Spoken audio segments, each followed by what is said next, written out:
All right, we're all set up for the Trivia Tavern. Got you all set. If you guys are checking us out, what you're going to do is you're going to scan that QR code if you want to play along. It's super fun, super intuitive. Most of our rounds will be the same. This first round, however, we did actually have a little bit of a flub last week. We tried to play with this round, but our game wasn't working. There were a lot of gremlins in the system, but we figured all of that out. It's all ready for you. So in this round, we're going to have a bunch of movie tie-in stuff where you're going to be filling in a blank. We're going to be talking about famous quotes from movies, famous people from movies, all kinds of fun stuff. I'm going to have you fill in the blank. You're just going to type in that word. That's what we're going to do this first round of the game, and we're going to have all kinds of cool stuff coming your way at the Trivia Tavern. So if you are tuning in, if you're just getting here, go ahead and say hi in the chat. Get set up with us. Let us know you're watching. Make sure to scan that QR code to get set up for the game, or you can go to crowd.live and enter the code ZMJQM. Either one will get you into the room. We're going to kick off our first game of trivia in about 5 minutes.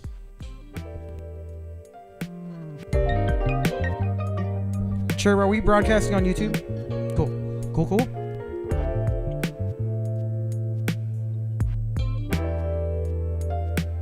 Check. Hey, Danny. Hey, Turbo. What's going on, bud? Everything's going great, dude. I just want to let you know we're technically great. Yes, we are good to go. We are Mic great. check. Sorry about that. Oh, it's Sorry okay. about Too loud. That works now. That works good. You're good. Yeah. All right, we got some friends here in the studio with us, getting ready to play some trivia. Now, you know what? I'm going to introduce these guys in just a second. Right now, one of us getting some beer, because that's how we do here. But, you know, I do host trivia around town here in San Diego. One of my famous haunts is the Regal Beagle. And I'm going to call you guys the boys, the Beagle Boys, because that's how I know you guys the best, right? So let's introduce the Beagle Boys. Take it away first. We got James on the microphone. How's it going, y'all? That's right, James playing with us tonight, and his partner in crime, we got Carlos on the couch with us too. What up, what up? That's right. So those are our Beagle Boys. You guys are here for the first time here at the Trivia Tavern, so you guys are in for a lot of fun. The way we do it, the faster you get the answers in, the more points you get. We are going to have a timer for each question to make it a little bit harder. So in this first round, I'm going to have a bunch of movie-based trivia coming your way. You're going to fill in the blank. And as you get that QR code scanned, you're going to punch in your name. You'll see the answers as I open them up for you guys here in the studio and everyone watching at home. That's right, I'm going to be opening them up. So when those answers open up, that's when you can get those answers in. The faster you answer, the more points it'll be. Now, I know last week I did mention it earlier. We had that snafu where the game wasn't reloading. I talked to CrowdPer. We figured it all out. There was an element that was just beyond our control. So we should be all set for trivia coming your way in about 3 minutes. Now, if you guys are here, make sure to say hey in the chat. We got Steele, Cassandra, we got Ricardo, we got Kenny in the studio also playing with us. We got a full house tonight. All right, gonna make sure I got our chat set up too.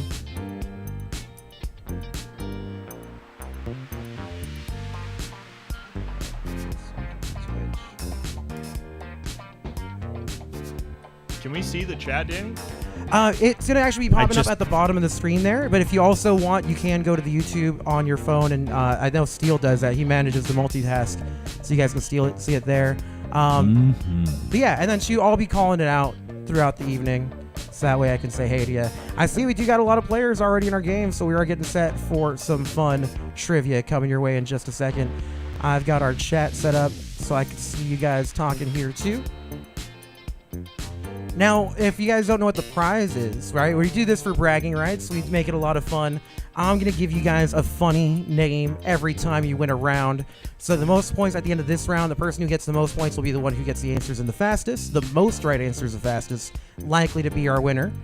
Whoever wins this round, now I called this word in the words of Arnold Schwarzenegger, I'll be blank, because you're filling in that blank, and he has that famous catchphrase. This time it's actually incredibly accurate because we had a whole snafu. We couldn't do this round last week, so this round did come back.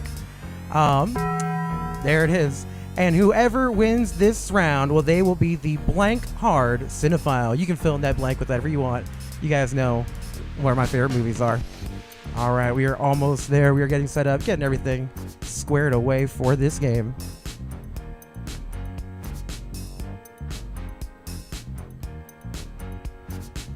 All right, who do I see? Oh, I see Daphne and the Buckley. Daphne Buckley. She's in the chat. Way to go, Daphne. Thank you for saying hey. I love it when I see the Buckleys, or the Ducks, I should say. I don't know what to call you guys anymore. Yeah, you guys are Team Bucks in my head always. So, yeah, Daphne, Buckley, thank you for playing. Hope we have some fun trivia with you tonight. All right, we're kicking it off in just about a minute. James, Carlos, you guys ready? You guys ready for your first night at Trivia Tavern? Woo! That's right, yeah. We're getting set up. There's Patrick. I see him in the chat, too. Okay, I was curious if both of you over there. All right, we are almost set up. Yeah, we got 15 players already for this first game. And like I said, whoever wins this round will be the blank hard cinephile. Fill in that blank. At the end of 6 rounds of trivia, whoever has the most points across the 6 rounds that we play here tonight will be the Trivia Traveler. Now, I always want to remind you, you don't want to fat thumb those answers. Be deliberate about your answer before you submit it. Or if you're not submitting it, if you're just hitting a button, make sure you hit that right button if we're getting to those multiple choice questions, because you can't go back once you get those answers in. All right, here comes our first question of the game. Now, you guys are going to see those phones change just a little bit. Whatever devices you're submitting those answers on, they're going to change. Now, your answers aren't open yet. I'm going to open up those answers for you, and then you're going to type your answer. All right, here comes your first question of the game. In this famous message from Princess Leia Organa, she pleads, "Help me, Obi-Wan Kenobi. You're my only blank." Now, your answer box is going to open up right now. You're going to have 30 seconds to fill in that blank with a word. So if you know the right word, then you just might get those points. So I'll read it to you again. In this famous message from Princess Leia Organa, she pleads, "Help me, Obi-Wan Kenobi. You're my only blank." Fill in that blank. You're going to have about 10 more seconds to do so if you haven't already.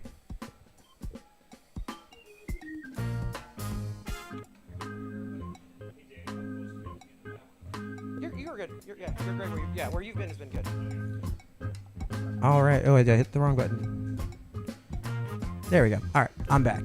All right. Let's see those answers that y'all submitted. Here we go. We have 13 answers. 100% of the answers all say hope. That is because hope is the correct answer. Just like that. If you typed in hope, you're going to get the points based on how fast you put in that answer. All right, let's do it with another question. Here comes your second question of the round. Vito Corleone makes movie producer Jack Woltz a blank he can't refuse in the 1972 classic The Godfather. Now, your answers will open up the fastest on the phone, so make sure you're always looking at your device because that's where it's going to open up faster. So fill in that blank one more time. Vito Corleone makes movie producer Jack Woltz a blank he can't refuse in the 1972 classic The Godfather. All right, you guys might have noticed you do have a little bit of extra time this round. I gave you guys an extra 5 seconds so that you guys can type in those answers. Yeah, want to make sure you guys have enough time. It's the first round. Let's have fun with it. All right, that's your second question. Let's see your guys' answers. All right, once again, 100% of the answers for offer. That is the correct answer. An offer he can't refuse. Now, the questions do start a little bit easier. They will get a little bit harder, but plus it's also a speed game. So let's see your next question. As of 2024, Tom Cruise has played Special Agent Ethan Blank in 7 Mission Impossible films. Fill in that blank. Once again, as of 2024, Tom Cruise has played Special Agent Ethan Blank in 7 Mission Impossible films. Told you they might get a little bit harder. Now you got to start remembering the names of the characters for this one.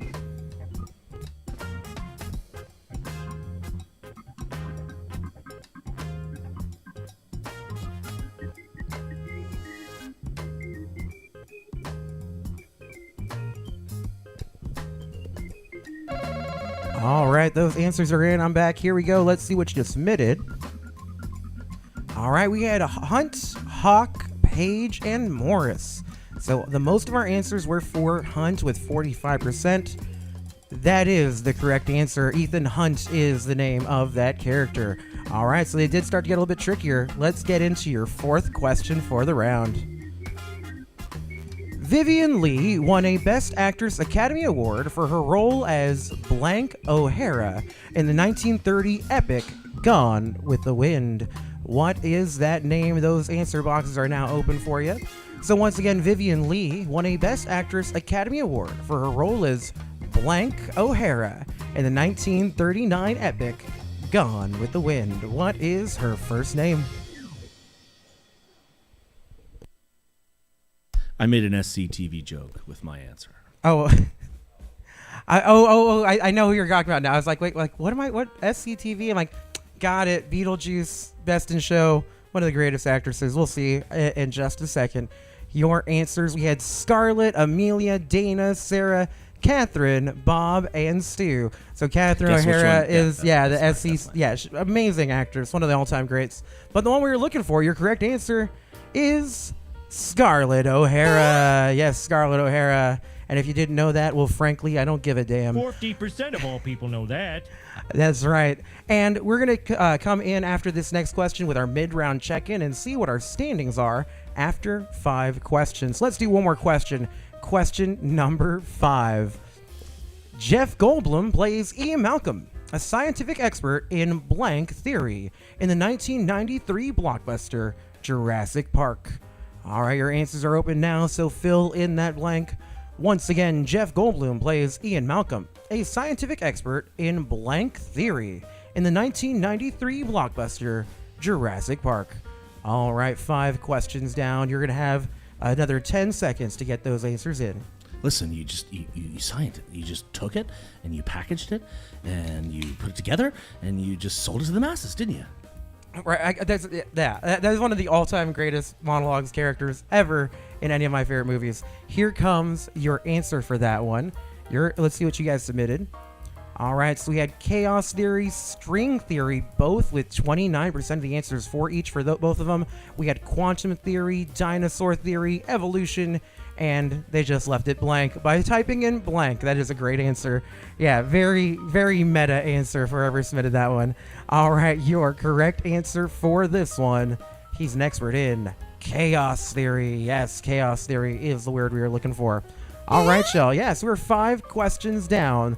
Let's see how we're doing through those first 5 questions. All right, let me get our rankings. We're also get to find out who's playing with us. So yeah, we got Real John watching and playing with us. Way to go, Real John. Thanks for playing us.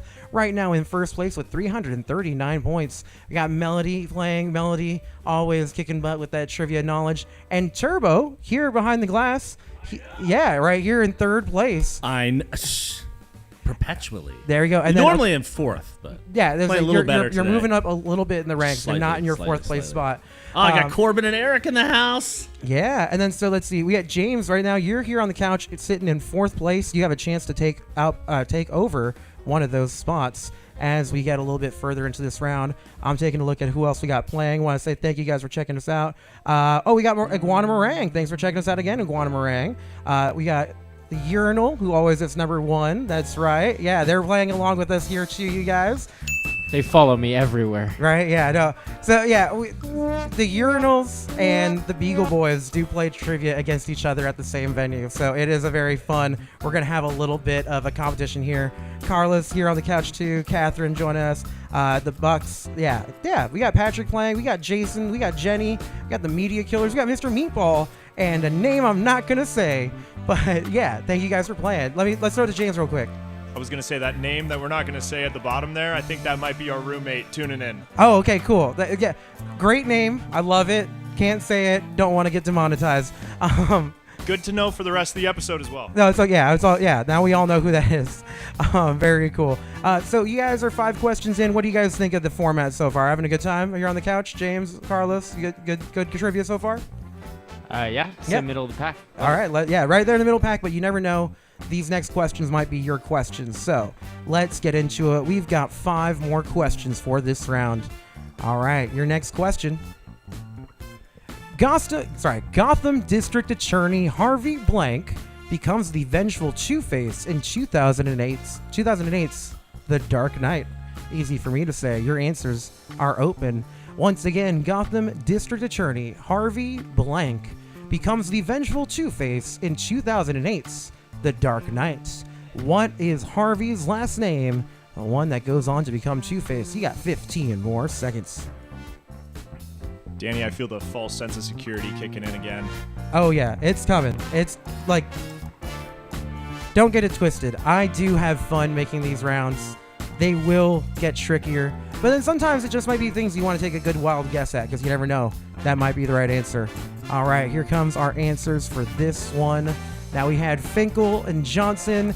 Those are some great names, but 86% of the answers for Dent. That is our correct answer. That is one Harvey Dent, who goes on to become Two-Face.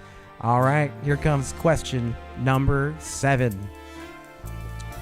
Oscar winner Javier Bardem played a former MI6 agent turned cyber terrorist in the 2012 James Bond film blank. So you are filling in the blank with the name of that James Bond film.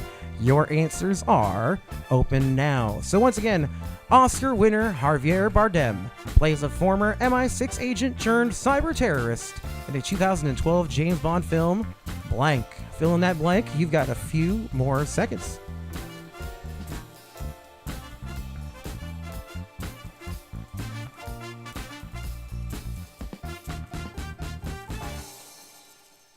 That's the other thing you start to notice a trend.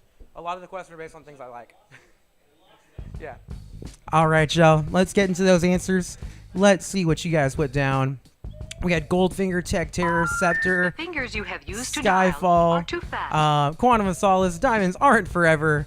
Our correct answer was Skyfall. Skyfall. Now I'm going to give it to the one person who did type it with 2 words, because that is a good answer. Let me see if I can do that.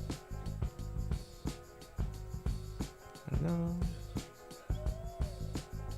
We're getting an actual crowd with the spread, Danny. Yeah, we got a lot of them. Honestly, I think there is a way for me to update the answers. 2 seconds.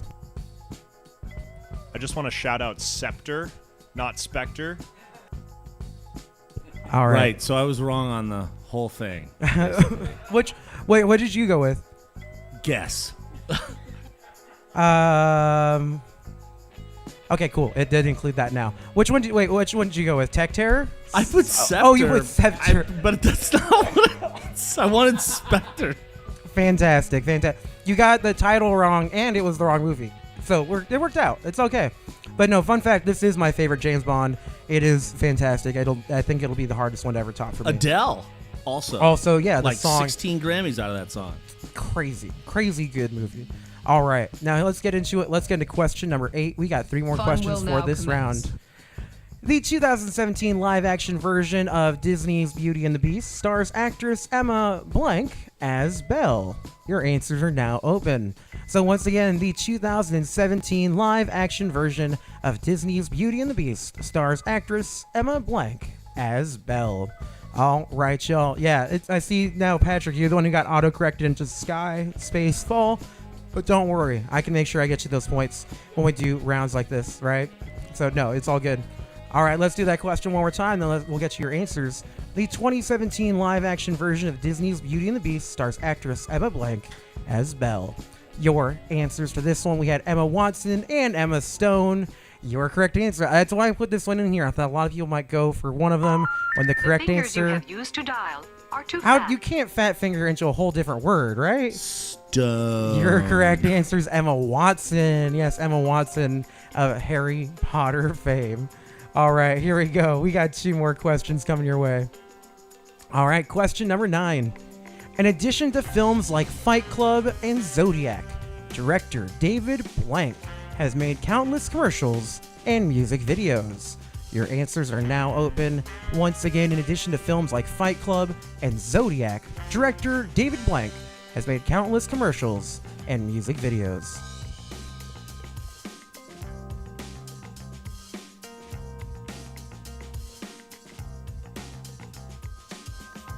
You met me in a very interesting time in my life, Danny. Just like reminds me of one of those things that that sore in your mouth you just can't stop tonguing. Yeah, that was where my head went to when I think of that movie. Your answers that you guys turned in, we had Fincher, Finch, Hughes, Spade. David Spade is a great answer. David Attenborough, David Archuleta, and David Hill. Fantastic answers. Your correct answer, I'm going to give you, if you guys put down Finch as well, it is David Fincher. David Fincher was your correct answer. So I'm going to, yeah, there you go, just like that. Fix it for you because we're all playing around with some typing in of our answers. All right, we got one question left. After this, we're going to declare our winner for the round, our blank hard cinephile. All right, we got one more question, and question number 10, it goes like this. The 8th film in the Fast and the Furious film franchise is titled The Blank of the Furious. All right, your answers are open now. Once again, the 8th film in the Fast and Furious film franchise is titled The Blank of the Furious. Tell me what fills in that blank. You just might get those points. You've got about 15 seconds left. Time for a hard crack. I love the assist on that. Carlos leaned in, had the mic, make sure we could get that crack. That was a great crack. It's teamwork. Absolutely. Teamwork makes the dream work. Even when you're competing against each other. Yeah, Still microphone alley-oop there. That's right. I love that. All right, let's see our answers as you submitted them. All right, we had the Return, the Fastest of the Furious, the Flight of the Furious, the Space of the Furious, the Vengeance of the People are Furious. just doing it on purpose now. Oh, they're great answers. If you can't come up with the right answer, come up with a great answer. Exactly. Yeah, the Faith of the Furious, the You're a Wizard, Harry of the Furious, and the Fate of the Furious. They spelt it F8 because it was the 8th installment. That's right. It's the Fate of the Furious. Fate of the Furious was your correct answer on that one. All right, y'all. All right, so that's it. Those are our 10 questions. Now we are going to declare our top 3 players, and our first place player, where they're going to be the blank hard cinephile. All right, let's see our top 3 coming your way. In third place, it's Turbo with 586. Turbo with 586 points. Yes. No way. In second, we have Stelio. Stelio right next to him with 602 points. And in first place, it's Real John watching along at home. Way to go, Real John. You are our blank hard cinephile. John is one of our heavy hitters when it comes to this game, so he does really well. James, there you are right there in fourth place. You did just finish right outside of the medal contention. I'm holding strong at 4th. Hey, you know what? You got to get those points, right? Because at the end of all 6 rounds, all your points do get added up, right? So we got all kinds of fun trivia coming your way. Yeah, but way to go getting 4th there and getting those points. I'm coming for you, Turbo. That's right. Yeah, James. That was a challenging round, Danny. For Yeah. first one, I applaud you. Yeah, and so that was one of the. We're gonna keep playing around with the format. That's one of the first times we did a whole round of fill in the blank. I like doing those. If you guys like that, let us know in the chat. Let us know you like which rounds you like, what kind of questions you like. That way, I can make sure the game is awesome for you. Let's see who else we got playing along with those rankings. There we go. Yeah, we had a lot of people getting good points. Yeah, the Bucks, Team Bucks, you guys actually got more of the answers right than some of the teams in front of you. It's just a little bit about that speed, right? So sometimes you can miss an answer, but if you get the ones right, you get them the fastest. It can really help out your point total. Guanamarang with 529 points, just outside the top 5. So yeah, way to go, y'all. That was a fun round. All right, so now you guys get the hang of it. Now the next round, we're going to switch back into our classic mode. The next 5 rounds will all be multiple choice, 25 seconds. And, you know, this next round is not about movies, but I did put a movie quote in as a title because this next round makes me want a hot dog real bad. That's right, this next round is all about hot dogs. I'm going to have a bunch of weird hot dog facts coming your way, and you guys are going to give me those answers. So we're going to kick our next round off in about 6 minutes. If you guys are watching at home, I want to say, hey, thank you guys for checking us out. Make sure you hit that like button, subscribe, all the good stuff to the YouTube channel. Same thing if you're on Twitch. Make sure that you're liking, subscribing, following the show, so that way you can always check us out and have fun with us. So yeah, we're going to kick off this next round of trivia in about 6 minutes. I'll be back to talk about it in about 3. So let's get that timer going.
All right, y'all. We're coming back with more trivia in about 3.5 minutes. Now, I did want to give a special shout out because we didn't get into the game quite the way we normally do. Turbo, I didn't think I actually got a chance to formally introduce you as we got things started. The camera. I was gonna say, do you have your camera going today? Oh, it's all good. 1 sec. Yeah, do your thing. Turbo, I always like to shout him out. He's our guy behind the glass. As I say, there's no actual glass, but he's our engineer. He's who takes care of us, makes sure that everything sounds good, looks good, and just make sure that this whole ship runs smoothly. Because I am. Yeah, there Hello. he is. Hey, there he is. I wanted people to see this fortune cookie shirt. Is the big reason. The fortune cookie. Yeah. Hold on. Let me get a little closer. Yeah. So Cassandra got this for me. Yeah, it's kind of hard. For $14 at Albertsons. Like when they used to have clothes. Just at random grocery clothing. stores? Yeah. Yeah. Back in the before time. That's what we came to see. So there it is, Danny. So, yeah. My amazing. I cannot find this. I've been trying. It's not even on Amazon or anything. So if anybody has this particular design, let me know. Send me a DM to the link or whatever, or put it in the chat for all to see. Yeah. So always want to shout out Turbo. He takes care of us, make sure this game sounds and looks as good as it does. All right, y'all. Now we are getting ready for another round of trivia. I always want to say too, if you guys are watching along on YouTube, or if you're watching and you guys know where to find me on Instagram at duck_money_productions. Just tweet it or share it in your stories. Let me know what your setup looks like when you're watching this, because I think that's a lot of fun to see how you guys are watching it at home. We got another round of trivia coming your way. We're going back to the old school format. These are going to be multiple choice questions. So with these ones, right, you're going to see 4 answers open up for you when I open up the answers. The answers open up the fastest on your device. So if you're just looking at that device, you will see it without any lag or anything like that. The faster you get your answer in, like the last round, the more points you get. This time, and for the rest of our rounds tonight, we're going to have 25 seconds for each question. So a little bit shorter because you're going to be picking it out of a lineup. As we get ready for it, right, you're going to want to look for those answers. You know the answer before I finish reading them. That's programmed in 90 seconds, Danny. I'm sorry. Oh, no, it's all good. You're good.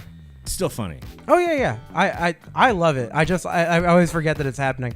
So what I was saying, the faster you get those answers in, the more points you get. But I always like to let you know, too, you don't want to fat finger it, right? Because you can't change those answers once you get them in. The fingers you have used to dial are too fat. That is the warning you do not want to hear. Because, once you get those answers in, you can't change them. So you want to make sure you find that answer that you're looking for and be deliberate about it. The faster you get those answers in, the more points you get. But also make sure you get the right answer, because you can't get them back once you submit those wrong answers. All right, we are kicking off our next round of trivia. This whole next round of trivia. This whole next round of trivia is all about hot dogs, their history, their place in pop culture. Armor hot dog. Yeah, don't be an L7 weenie and miss out on this one. The winner of this round is going to be the hottest dog around. All right, our first question coming your way in about 5 seconds. You're going to see those answers and questions popping up on those phones and devices. All right, here comes our first question. Which of these American retail chains is famous for their $1.50 hot dog and soda special? Answers open for you now. We have Home Depot, Sam's Club, Costco, and Walmart. Once again, which of these American retail chains is famous for their $1.50 hot dog and soda special? Is it Home Depot, Sam's Club, Costco, or Walmart? Are we having that problem again? Okay, let's maybe. See. Yeah, this was kind of what happened last time, where we had an issue with the answers not popping up as they should. Yeah, Brian is having that problem in the chat It's also too. the first question of the round, so let's Yeah. You guys can't see the answers. Okay, yeah, that's what happened a little bit with us last time.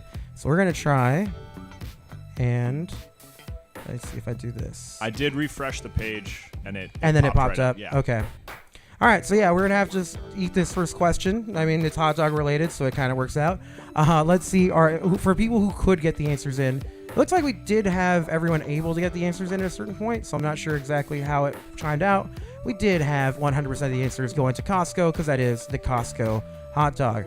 All right, so we're going to try this again. Let's see what happens when we get to our answers. And yeah, if you guys can't get them in refresh, but we're going to keep playing with it to make sure that this does it. Oh, yeah, what's up? Hey, Danny, I'm getting a text from a friend at home. They're saying Costco is wholesale, not retail. Do you want to speak on that?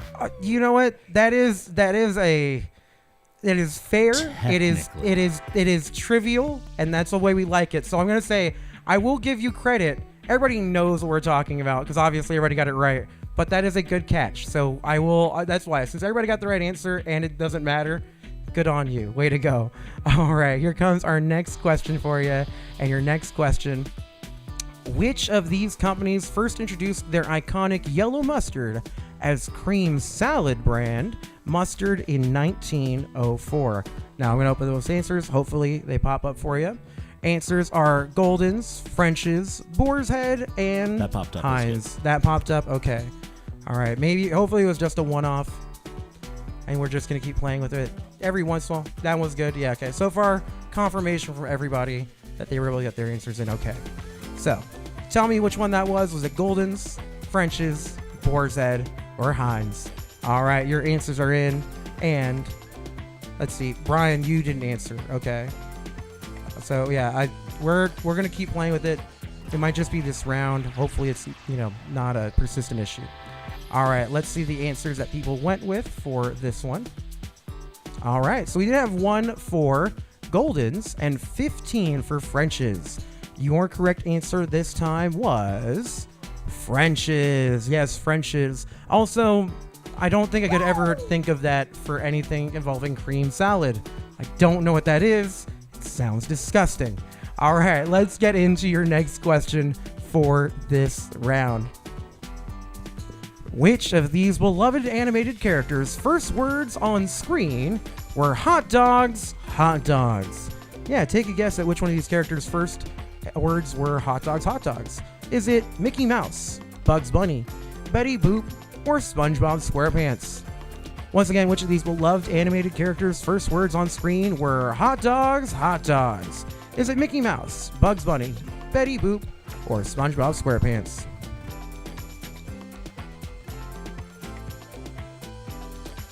Answers were okay again that time, right? Go. All right, so far it seems like most people aren't having any more issues with the question, so hopefully that holds the rest of the night. All right, let's see our answers this time. Now, we got a good split this time. So we have 7 for Mickey Mouse. Yeah, we got it all over the board. 7 for Mickey Mouse, 3 for Bugs Bunny and Betty Boop, and 4 for SpongeBob. Your correct answer is hot dog. It's Mickey Mouse. That's right, hot dog. Yeah, he ended up making it a little bit of a catchphrase, right? Hot dog. All right. Personally, I think we got hosed on that call. Hey, sometimes you got to get them where you get them. All right, here comes our next clue for you. Question number 4. Which of these classic styles of hot dog is a Chicago dog? Now I'm going to show you some pictures of hot dogs. You got to tell me which one of these is a Chicago dog. Answers open for you now. Is it top left, top right, bottom left, or bottom right? So once again, which of these... This is a perfect picture question. Isn't it great? Yeah. Which of these classic styles of hot dogs is a Chicago dog? Top left, top right, bottom left, or bottom right? You tell me. You got 10 more seconds.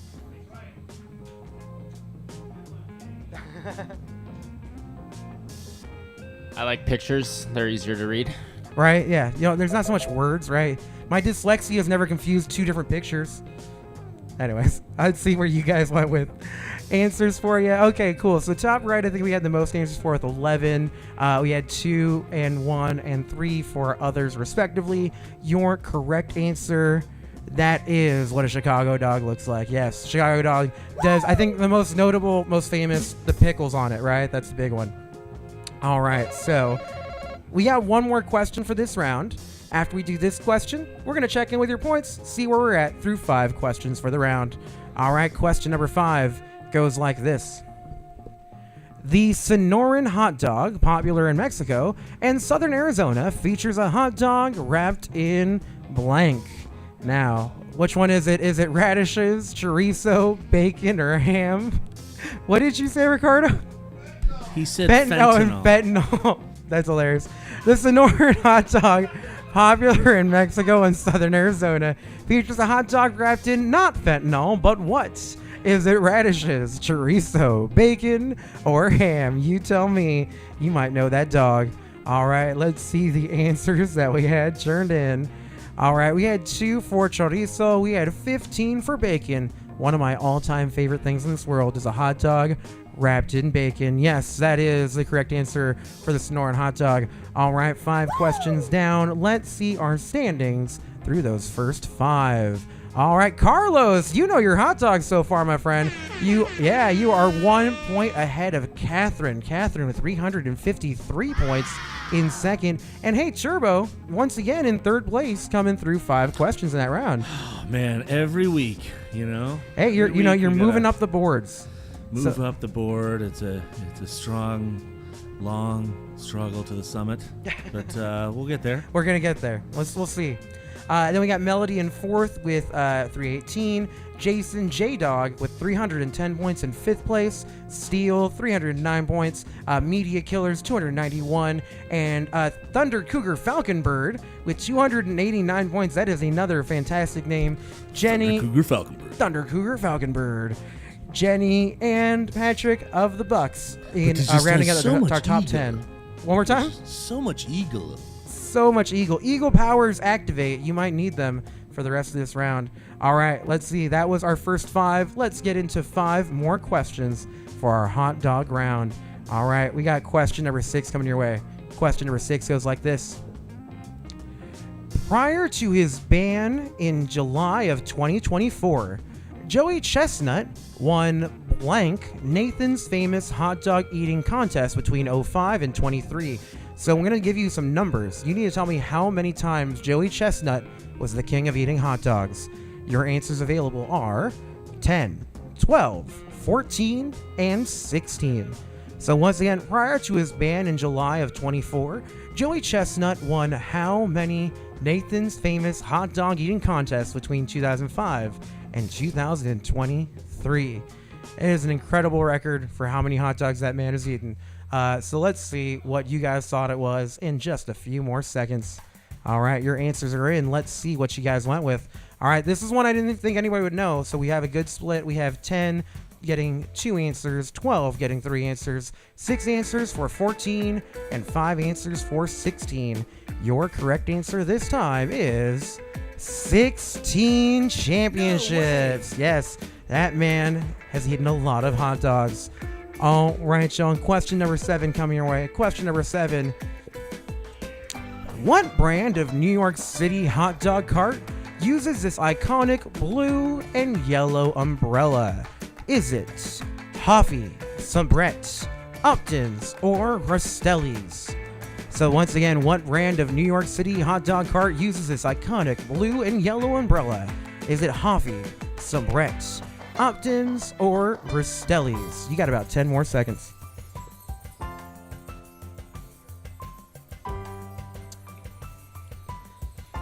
A little fun, just random thing about me is that the first time I ever saw one of these yellow and blue umbrellas, I got so excited because it's like the movies. Like I was down here and it was like, because I've never been in New York City, so the closest I've ever been is watching things that take place in New York City. I know. Being like, hey, they use those umbrellas. That's a whole real thing.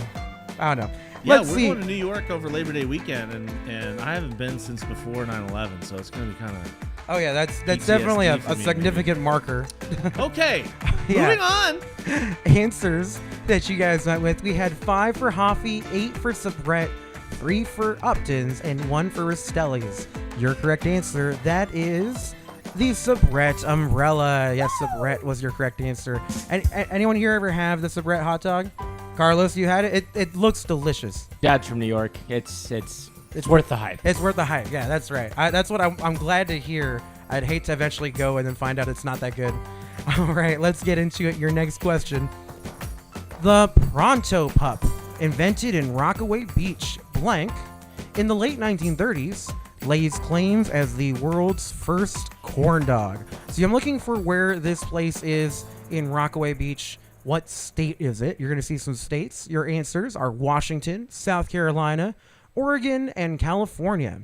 So once again, the Pronto Pup, invented in Rockaway Beach, blank, in the late 1930s, lays claim as the world's first corn dog. So was that first corn dog birthed in Washington, South Carolina, Oregon, or California? Tell me where you'd find that first corn dog. You've got a few more seconds to go. All right, answers are in now. Let's see what you guys went with. We had 2 for Washington, we had 12 for South Carolina, and 3 for Oregon.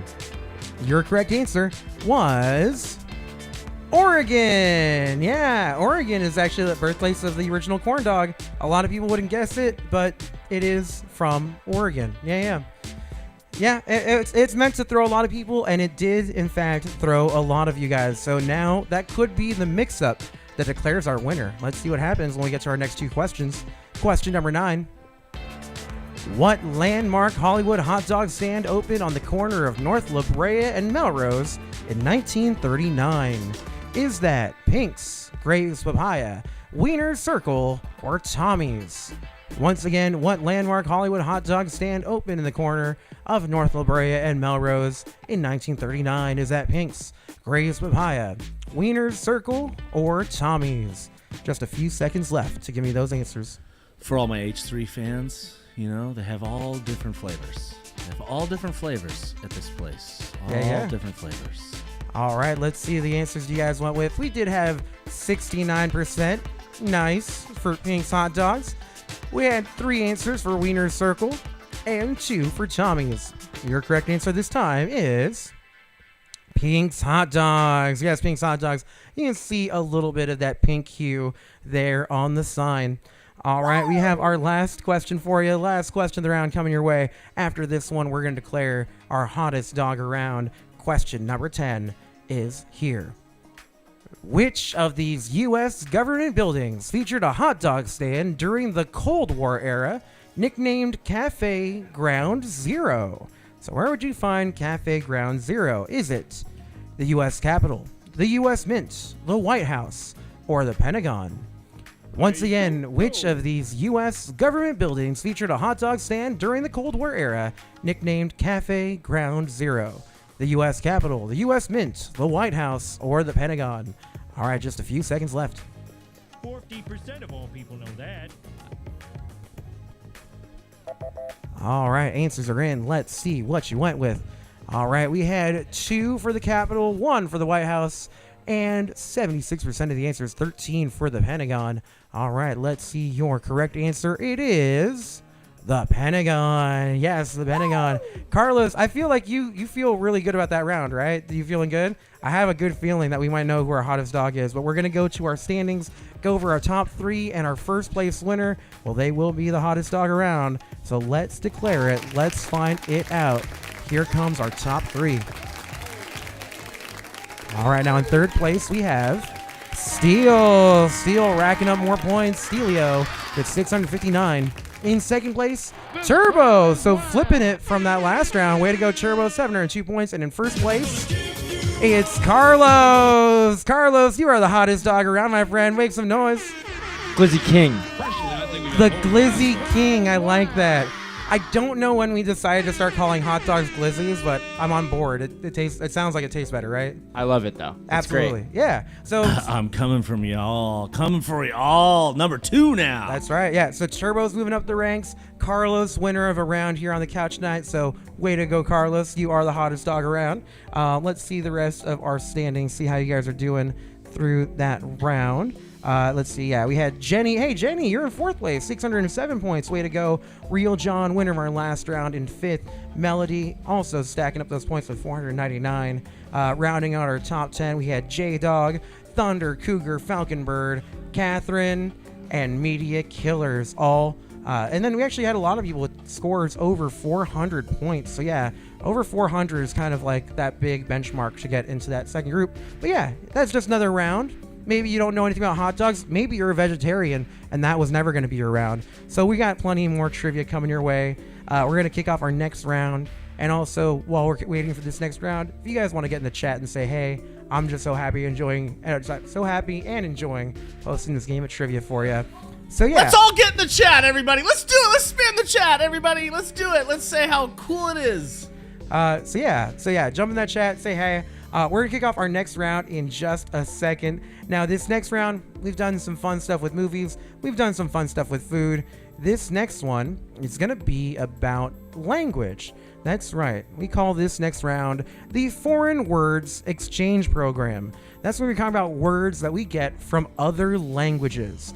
Ones that sound like they're, maybe in French because they are, and we just use them here in English. So we're gonna kick off that round in another 6 minutes. Our next round of trivia, well, that's coming your way in 6 more minutes. So get a drink, get comfortable, and say hey. Thank you guys for playing.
All right, y'all. We are coming back with more trivia in about 3 more minutes. That's right. We got a whole nother round of trivia coming your way. This will be our 3rd round of the game so far tonight. This next round of trivia, we call it the Foreign Words Exchange Program. That's because all of the words and questions in this one are going to be referencing to words that we've adopted from other languages into English. So yeah, all kinds of fun loan words. The person at with the most points at the end of this round will be the Jargon Journeyer. That's right, because you're going to be the person who's the most well-traveled when it comes to these language questions. So yeah, we got 2 rounds in the books. Thank you guys again, as always, just for hanging out, playing with us. If you haven't gotten set up yet and you are getting in for the first game, go ahead and scan that QR code. That'll take you right to the room to get those answers in. Or you can go to crowd.live, enter that code G4JAS. That'll make sure you're in the game as well. You're going to type in your team name or your player name, whichever one you want us to be called by, or you want to be called by. I did see that we had some people in the chat or in the game last one that I was like, I didn't know that I knew them, but shout out to Catherine and the roommates and friends of our people here watching on the couch. Yeah, and like also, you know, when you see Carlos, give it up for your man because he's, you know, the hottest dog around, right? That's who you're with, so that's freaking cool, right? Awesome. We're kicking it off. I am Mickey Mouse. That's right. He is Mickey Mouse. Very cool. I love that. So yeah, we got more trivia coming your way in just a second. I'm having a blast here. Yeah, it'll be a lot of fun as we kick this off. We're going to get into our other rounds of trivia We're going to have 3 more rounds after this one. Don't forget, all the points that you acquire through every game do add up. So we're going to add up all those points at the end of the night. And the person with the most points at the end of the night, well, they'll be the Trivia Traveler. You get to say that you are the first place here at the Trivia Tavern for any given night if you can get the most points. It's still anyone's game early. We do have a lot of people getting a lot of points, but you never know. You're going to have maybe a round that you just kill it in, and that'll help you get further along in those standings. All right, so we're kicking off. I'm going to open up to our Beagle Boys. Do you guys, where do you guys land with language? You guys good with words and you're maybe not so goodly? I speak 2 of them, but that's all I got. Hey, speaking 2 of them, that one of them might come up in this game, right? James? He's got one on me. He's got one. I mean, I don't even speak English that well, so, you know, it's not, it's okay. It might not be everybody's round. But if you guys know English, this might be your round. Or maybe if you know other languages. Does Dothraki count? Dothraki? Do you know Dothraki? I feel like that's all in the throat. Not well enough. Not good enough, right? Like, I think they got 300 words for hate and no words for, hey, give me a sandwich. No, I'm just kidding. Khaleesi. Yeah, that's it. Khaleesi, that's the one that we all know, all right? My sun and my stars. So Catherine shouting you out in the chat. Glizzy King makes a comeback this round. Yeah. So we're going to see what happens. We're going to kick it off in 5 more seconds. Let's get our next strategy trivia going. This one's all about foreign language words. All right, so for this one, I've got another picture round. We're talking about a French word. Which of these famous individuals would be described as an entrepreneur in both French and English? Now, answers available for you are Edgar Allan Poe, Steve Jobs, Vincent van Gogh, and Wolfgang Amadeus Mozart. So which one of those guys is an entrepreneur? Once again, which of these famous individuals will be described as an entrepreneur in both French and English? Is it Edgar Allan Poe, Steve Jobs, Vincent van Gogh, or Wolfgang Amadeus Mozart?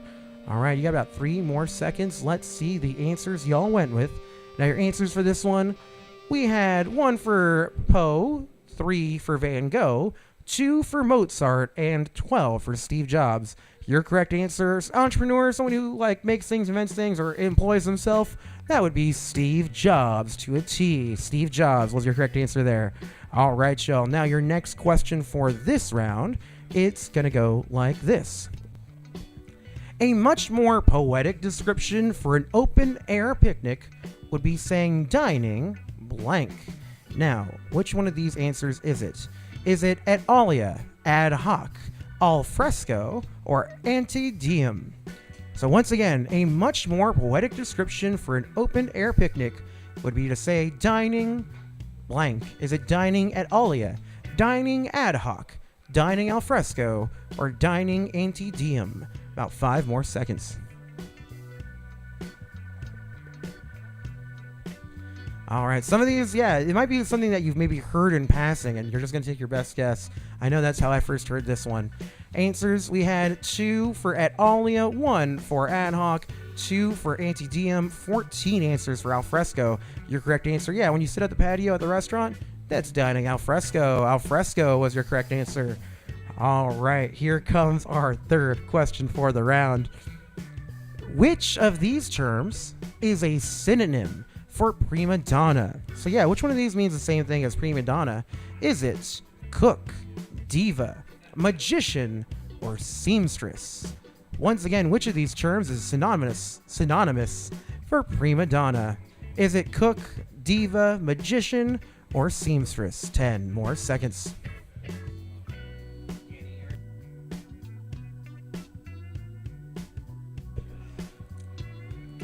Yeah, we had some great feedback. We should have had pictures for this one and just had a picture of Steel up for one of these. Because I think the way that entrepreneur describes Steve Jobs, diva, or I guess I gave away the answer. Let's see. Your answers, 100% of the answers. Okay, I'm glad you guys all knew it because your correct answer was a diva. Diva was the correct answer, or a Stelio, as it were. All right, question number 4 for you. Which of these Latin legal terms translates to elsewhere in English? So which one of these means elsewhere in English? Is it affidavit, alibi, habeas corpus, or de facto? Once again, which of these Latin legal terms translates to elsewhere in English?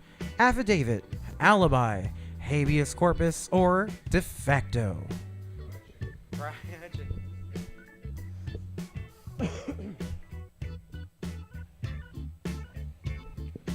Uh-oh, did you have a fat finger situation there, Carlos?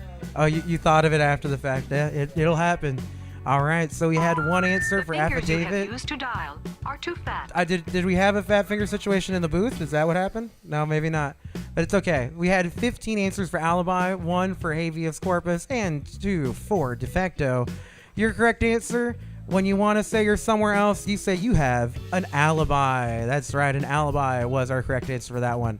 All right, question number 4. Question 5 up next. Now, after this question, we'll do that mid-round check-in and see what our standings are. All right, now your next question. Which of these German words signifies someone who looks like another person? Answers involved doppelganger, Gestalt, Wunderkind, and Zeitgeist. Once again, which of these German words signifies someone who looks like another person? Doppelganger, Gestalt, Wunderkind, or Zeitgeist? You've got 10 more seconds to tell me. Excellent pronunciation. Oh, thank you. Thank you. The only one of those I wasn't familiar with was Gestalt. Gestalt. Okay, gotcha. I did not know that I was nailing these pronunciations, but I'm doing all right. All right, so let's see the answers that you guys gave me for that one.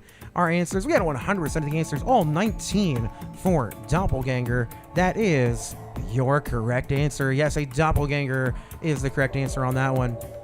All right, so now it's time for a mid-round check-in time. Let's see how everyone's doing. All right, so in first place this time we have Brian Painter, with 451 points in first place. He's 2 points ahead of Iguana Meringue with 449 points. In third place, Real John back in the mix for this one with 437 points. Let's keep talking about it. See who else is here. Steel, right there too, in fourth place with 429. Thunder Cougar Falconbird with 361 points. Melody, we got that team name that I'm not going to say, but you know who you are. You're in seventh place. Carlos, you're right there in eighth place with 330 points. Media Killers and Jenny rounding out the top 10. We actually had a two-way tie for eighth place between Media Killers and Carlos. So yeah, we had a really competitive game. And there's actually not that many points difference as you go further down the list, right? A lot of people in those low 300s, right? Yeah, so no, this is very competitive. Everybody's right there in this round. So it's going to come down to how these other 5 questions go. So here comes question number 6 for the round. Per capita, a common Latin term used in population studies, literally translates to by blank. Is it by individual, by head, by house, or by family?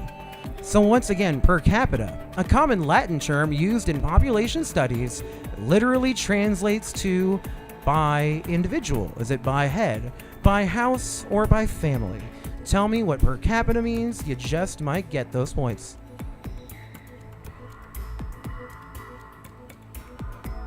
What's that? Oh, yeah. All right, y'all. Let's see our answers for this one. All right, that's what I thought. This was where it's going to get a little trickier. So we had 6 answers for individual, 7 for head, 5 for house, and 1 for family. Per capita roughly translates to by head. Yes, by head. A head count, as it were. Yes, a head count when you talk about per capita. All right, question number 7 for you. Question number 7. The collegiate Latin honorific cum laude translates to with blank. Now, what are the answers? It could be, is it experience, loyalty, luck, or praise? Once again, the collegiate Latin honorific cum laude translates to with experience, with loyalty, with luck, or with praise. Yes, I managed to get through that twice without saying it the way that's really funny. Don't worry, I am going to say it the way that I want to when we do it this last read through. Here we go. The collegiate Latin I can't get through. The collegiate Latin honorific cum loudly translates to Sorry.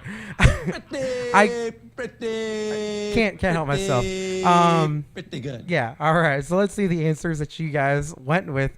I am a child. All right. With 3 answers for experience, 1 answer for luck, and 15 for praise. Cum laude means with praise. Yes, with praise was your correct answer there.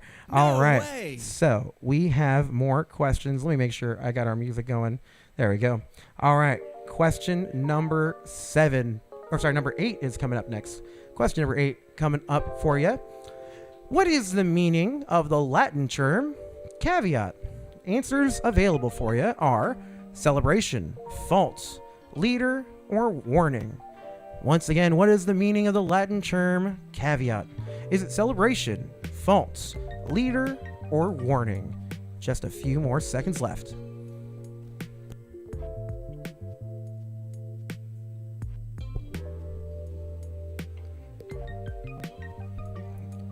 All right, your answers are in. Let's see what you guys put down. All right, we did have a bigger spread this time. We had 1 for celebration, 6 to fault, and 12 for warning. A caveat is a warning. Yes, I have a few caveats when it comes to this addendum or things of that nature. It's just little things, little hiccups, hang-ups, things that get in the way. All right, now, your 9th question coming your way this time. A French term meaning stroke of mercy. Which of these coups signals a final blow to end suffering? So which coup is it? Is it coup d'etat, coup de grace, coup de main, or coup de tête? Once again, a French term meaning stroke of mercy. Which of these coups signals a final blow to end suffering? A coup d'etat, a coup de grace, a coup de main, or a coup de tête? Shout out Eminem and his new album. Coup de grace. What did I say? Coup de grace. Coup de grace. Coup de grace. Either way, yeah. Coup de grace is the way you would actually pronounce that. I was too busy thinking about how stroke of mercy and final blow to end suffering could leading to cum laude. Thank you. That was my very, very gross That's the joke. first time I was able to use that Trump thing appropriately. Right? That's hilarious. That was a Danny. great one. Thank you. Great job there. Thank that you. That was really great. All right, let's see what you guys thought the answer was. Was the one I said terribly wrong? 13 answers for coup de grace. For coup de grace. We had 21% of the answers for coup d'etat. We had 2 answers for coup de tête. Your correct answer was coup de grace. Yes, the coup de grace, or coup de gracie. That's a very silly way that I've always heard it too. But yeah, the coup de grace was your correct answer there. All right, we have one more question for this round. This will be question number 10. After this question, we're going to declare our jargon journeyer. Here comes question 10. Who directed the 1960 Italian film La Dolce Vita, a title that translates to The Sweet Life? Yes, this one's technically a movie term, a question. Screw me. All right, so here comes your answers for this one. It's Federico Fellini, Francois Truffaut, Ingmar Bergman, or Roberto Rossellini. So once again, who directed the 1960 Italian film La Dolce Vita, a title that translates to The Sweet Life?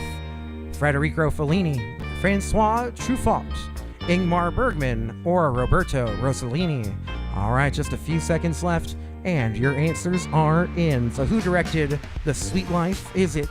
We had 8 answers, 44% for both Federico Fellini and Roberto Rossellini, 2 for Ingmar Bergman. Your correct answer was Federico Fellini. Yes, Fellini was your correct answer. James, it looks like you were fairly resigned on that last round. Was that not your round? Not my round. Not your round. It's okay. Don't worry. We got 3 more rounds of trivia coming your way. I think we're going to have one of them that'll be your round coming up soon. So, we've got 10 questions through. Let's declare our top 3. And as always, the winner will be our jargon journeyer for this round. Now, in third place, here we go. We have Brian, the Urinal, getting number 1, 778 points. Brian in third place that round. Steele stacking up more points, 785 points in second. And in first place, it's Real John, winner of 2 rounds here tonight. Way to go, Real John. You are our journeyer You're also our die-hard cinephile or our blank hard cinephile. So yeah, you're kicking a lot of butt right now. Way to go, John. We do have some other standings, other scores through that round. Let's see how everybody did, because you guys did get a lot of points in that round. Yeah, in fourth, we had Media Killers. Media Killers getting fourth that time. 9 out of 10 correct answers for them. Also, Melody getting a lot of points, 706. Carlos, you're right there outside of the top 5 with 693 points. Trout jumping in and playing with us for this game. 649 points for Trout. Way to go. Trout in 7th. P-Bucks in 8th with 623. Thunder, Cougar, Falcon Bird, 620 points for 9th. And Daphne with 615 points. Team Bucks in 10th. So way to go, y'all. And, you know, if you look at that green line, that means that you got more answers right than wrong. So even if you're not getting all the points, getting into that green area does mean you're getting like a lot of the answers right, getting a lot of points. So yeah, way to go. You guys are kicking butt. You guys are doing a lot of good work here in the game. We got 3 rounds down. We got 3 more rounds to go. All right, let's get set up for round number 4. After we do round number 4, we're actually going to check in and see where our standings are overall for our first 4 rounds of the game. But before we do that, we have one more round of trivia. Now, we've had a lot of rounds about different things. This next round is going to be about music, but kind of, because I call this next round, here we go, Don't Call Me a Tool, I'm an Instrument. That's right, this next round is a round of trivia about musical instruments and some musicians that play them. Most points at the end of this round is going to be the biggest brass hole. That's right. Yes, I love it. We got some fun questions coming your way about musical instruments and people who play them. All right, so that round of trivia is coming your way in 6 more minutes. So now's a great time to get another drink, hang out with us, and say hi in the chat. Also, don't forget to like, smash those like buttons, subscribe buttons. Make sure you're following on Twitch because we want to see you here for more episodes of Trivia Tavern. All right, next questions, next round in about 6 minutes.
All right, y'all. We're at 3 more minutes away from our next round of trivia.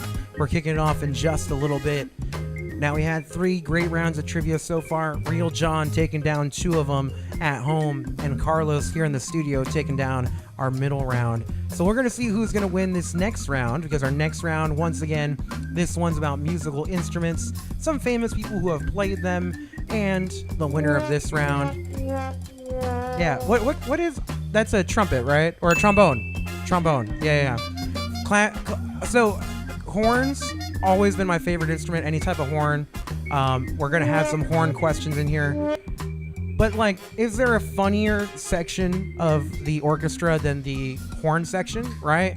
You can have a saxophone can make all The the bell big... section is funnier than the horn section. Ooh.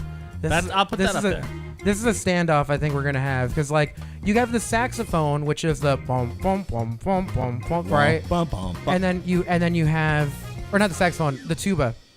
And then Right, you have the trombone, which we have our right. So it's like we have a lot of funny instruments in the horn section. You also got the tuba.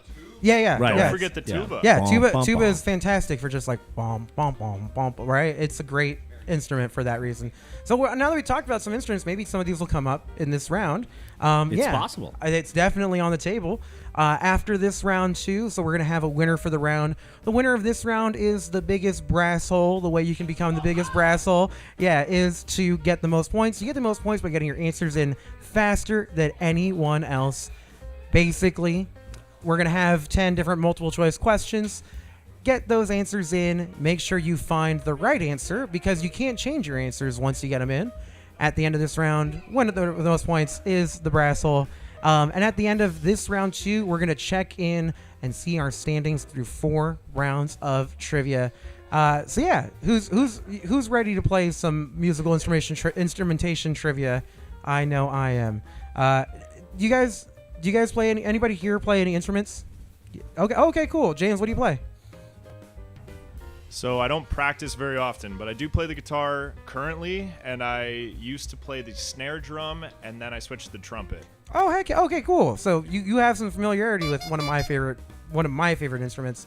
I have a whole playlist on my Spotify just for songs with great horn sections. I call it "This Playlist is Horny," because again, I am a child. I'm horny all the time, man, Danny. I missed the cue. It's okay. It's all good, man. So yeah. Cool. So yeah, we got more trivia coming through your way in about 10 more seconds. This one is all about musical instruments and the people who play them. So winner of this round, you're going to try to get the most points. Let's see who that'll be. We're kicking it off with your first question of the round. Now, our first question, this one will be about a famous musician, and it goes like this. Which brass instrument was the musical weapon of choice for jazz legend Louis Armstrong? Now, answers available for you. That's right, this one's a picture round. I'm not going to tell you what those are, at least not right now. So you guys got to tell me, which one does Louis Armstrong play? If you can identify the instrument that Louis Armstrong plays, well, you're going to get those points.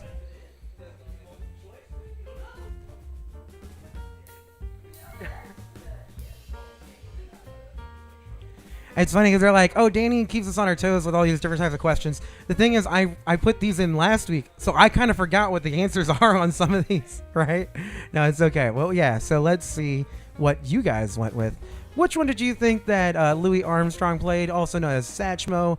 We do have most of our answers for that one in the second slot, the one with the green highlighting. That is our correct answer. Yes, that is our trumpet for the round. So let's get into our next question for our instrument round. All right, question number 2.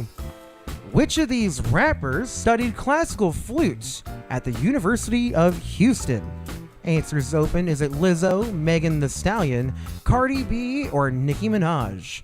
Once again, which of these rappers studied classical flute at the University of Houston? Is it Lizzo, Megan Thee Stallion, Cardi B, or Nicki Minaj? 10 more seconds.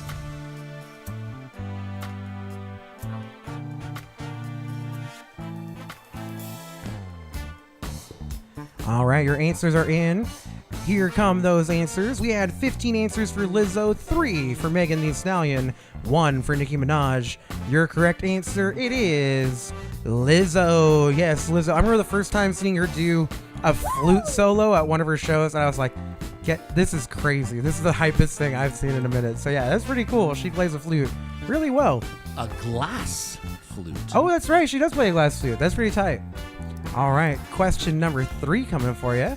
Here comes question number 3. What is the proper name for the implements used to strike a xylophone? You see a little video there. What is the name of those instruments used to strike the xylophone? Is it clubs, sticks, hammers, or mallets? So once again, what is the proper name for the implements used to strike a xylophone? Is it clubs, sticks, hammers, or mallets? 10 more seconds to tell me.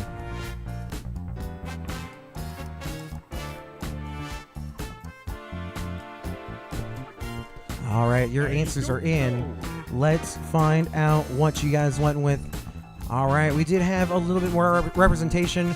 1 for clubs, 2 for sticks, 3 for hammers, 13 for mallets. Your correct answer, those are mallets. Yes, mallets are what you use to strike a xylophone. All right, we got 2 more questions before our mid-round breakdown. Question number 4.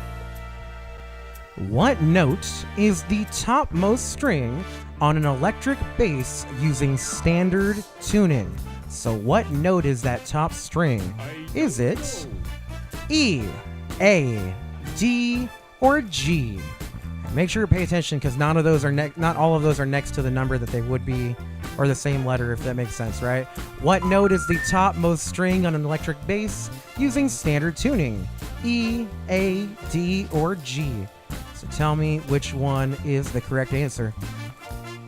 All right, your answers are in. Let's see what you put down. All right, we had 72% of the answers for the E string, 3 answers for A, 2 for D. Your correct answer, that is E. Yes, the E string was your correct answer for that one. All right, y'all. We got one more question until we see how we're doing in this round. Question number 5. In what country did the Vuvuzela horn take center stage during the 2010 FIFA World Cup? So for this one, we're looking for the country. Your answers are Brazil, Germany, France, and South Africa. So once again, in what country did the Vuvuzela horn take center stage during the 2010 FIFA World Cup? Brazil, Germany, France, or South Africa? 40% of all people know that.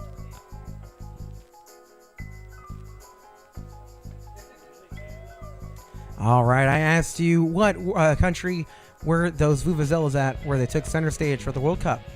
Your answers you went with, we had 10 answers for Brazil, 8 answers for South Africa. There's a very good split, almost right down the middle.